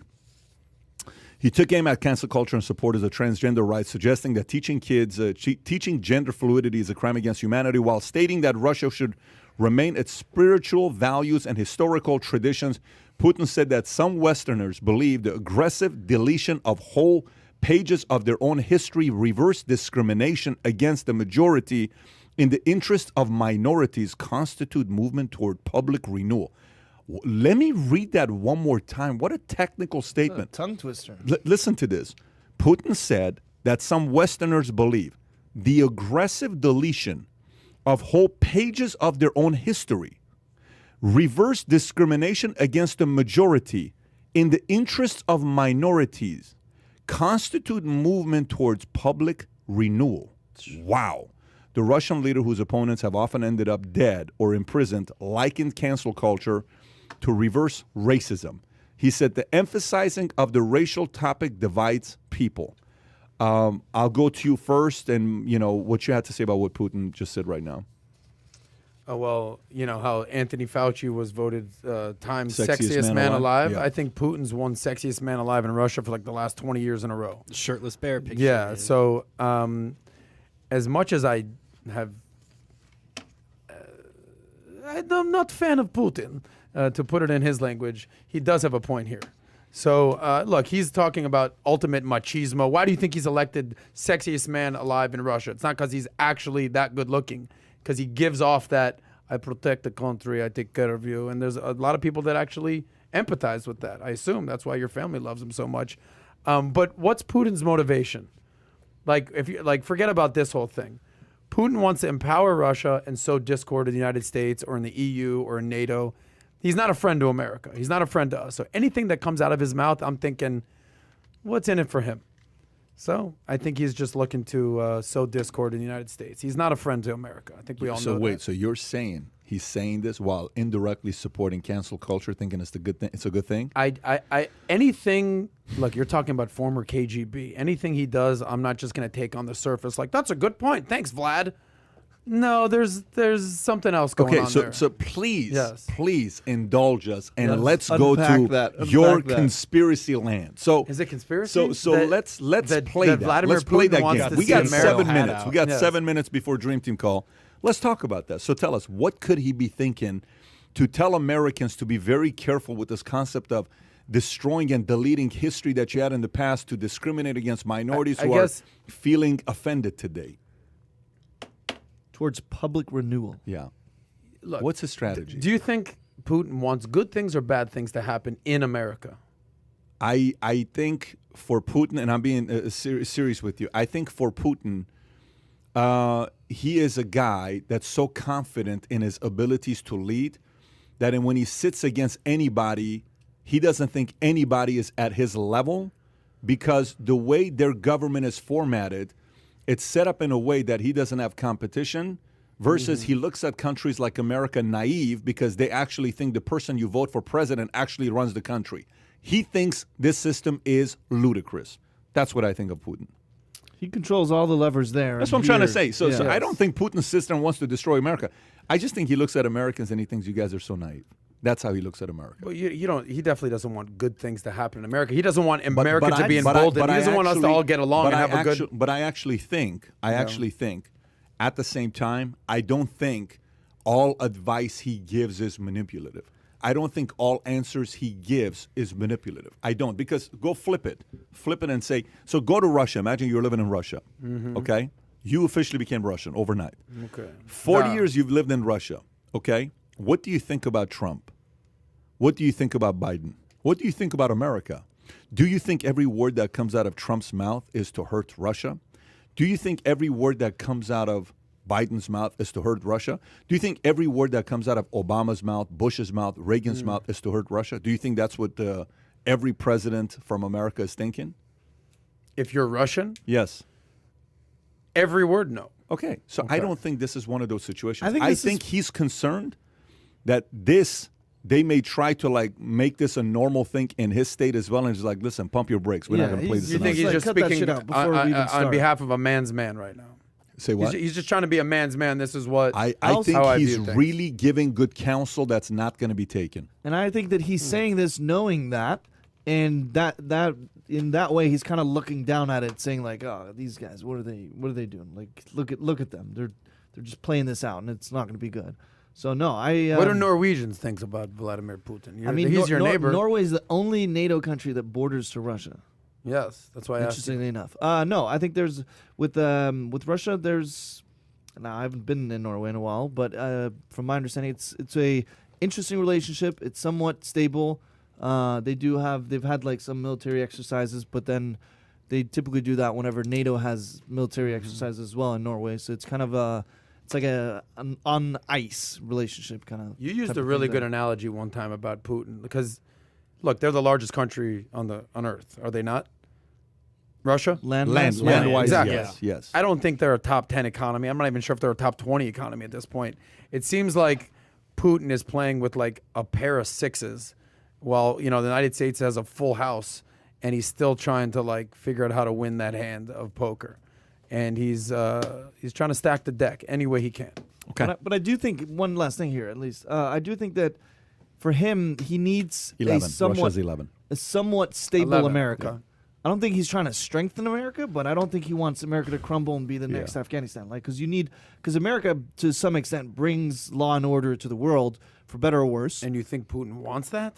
I think he wants chaos. No, I don't think so. Yeah, I think that's Adam's just right. it's just so unstable at that point. I don't think that's what he's trying to go for. I think he's got nukes. He'll figure it out. Yeah, I he's think- ready for war at any point. I think he and Xi are in a bit of a relationship, and Xi is going to say the same thing that Vladimir Putin is. And I would argue that a lot of the things that we're facing now have come from countries like Russia and China. There's videos that go back several years of ex-KGB spies come out and say, the greatest thing you can do to America is ideological subversion. China's put almost $1 billion into American universities. I mean, they're trying to sow discord within the United States. The way you win the war and never fire a shot, right? So I think you're right. I think they want chaos, and I think he's trying to stand tall, put the brakes on, and say this isn't going to happen here in Russia. I think Xi would say the same thing, and I think Yeah, I agree. I don't think he's going to let that happen in Russia, but I think it's something that people in America ought to pay attention to because there's a lot of credence to what he's saying. Unpack the statement. What part of his statement is not actually true? Unpack the statement, what he said. To On the sur- delete on my- history? My How do only you note delete was history? he has a good point. Yeah. On the surface, yes. Yeah, But- on the surface, the Yes, statement. I'm just yes. judging the I statement. agree. Motives, of course, is to protect I always think your he's got country. some Do, motives. can we do Chapelle in 3 minutes? Sure. Okay. roll. Bill Maher defends Dave Chappelle, knocks critics. Everyone needs to Netflix and chill the F out. Fox News story. Netflix has stood behind the closer, which critics have decried as transphobic over remarks Chappelle made supporting J.K. Rowling and the gender is based in fact, declaring himself on Team TERF, trans exclusionary radical feminist. The special has caused a stir among some Netflix employees who have slammed their employer for backing Chappelle. What the F was that reaction? Maher said, everyone needs to Netflix and chill out. Really, Dave's special is offensive, but not the show where the Koreans murder each other for money. Maher quipped, referring to the hit Netflix series Squid Game. Maher's audience still seemed timid to react to his remarks on the subject. He warned them, well, get used to this because we're going to be talking about it a lot here. We can't be afraid to speak in America, he added. Freaking Bill Maher, man. Give your Amazing. thoughts, Pat. Freaking Love Bill that at Maher. the end. Are you kidding me? Good power. Love what Bill Maher is doing. More power to you, buddy. This guy's one of the scariest people in America today is Bill Maher to the left. Yes. Here's a guy that's been supportive of the left. They're sitting there saying, Bill, aren't you supposed to be on our side? It's like, no. I'm going to talk about like these things that he's talking about. He said yesterday, he said this a couple months ago in August, I think.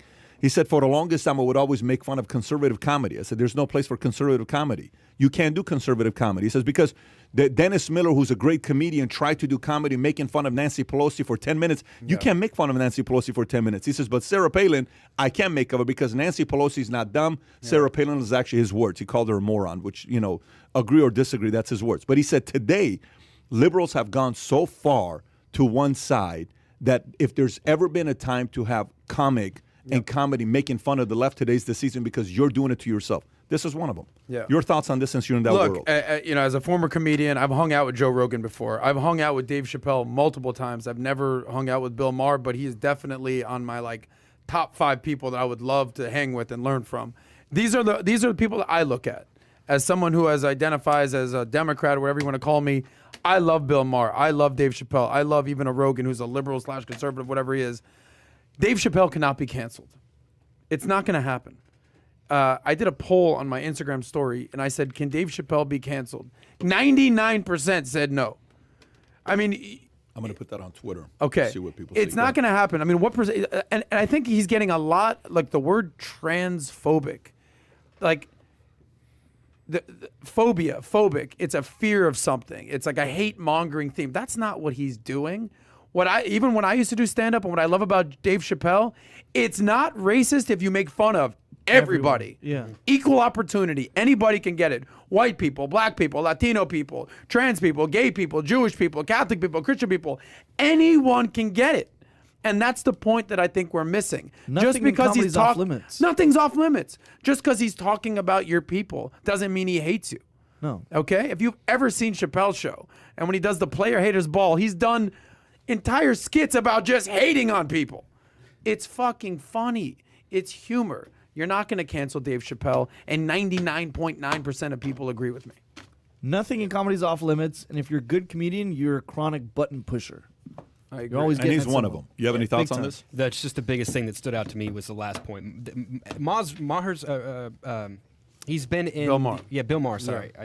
Brain fart. Has been in the news every week for the past couple weeks Yeah. on the statements he's made, right? And every time you go watch his audience, they have no idea what to think. He's They on don't- fire right now. But they don't know what to do. Yes. They don't know whether to support him, to go To against him, react, to to clap. laugh, Right, to- they're completely lost. This goes back to the Joe Manchin thing. The Democratic Party has no idea what they're doing right now, or where to go, what Well, direction I to think go. when you have vocal people like this saying, listen, these people on the left are getting a little too crazy, and I'm a Democrat.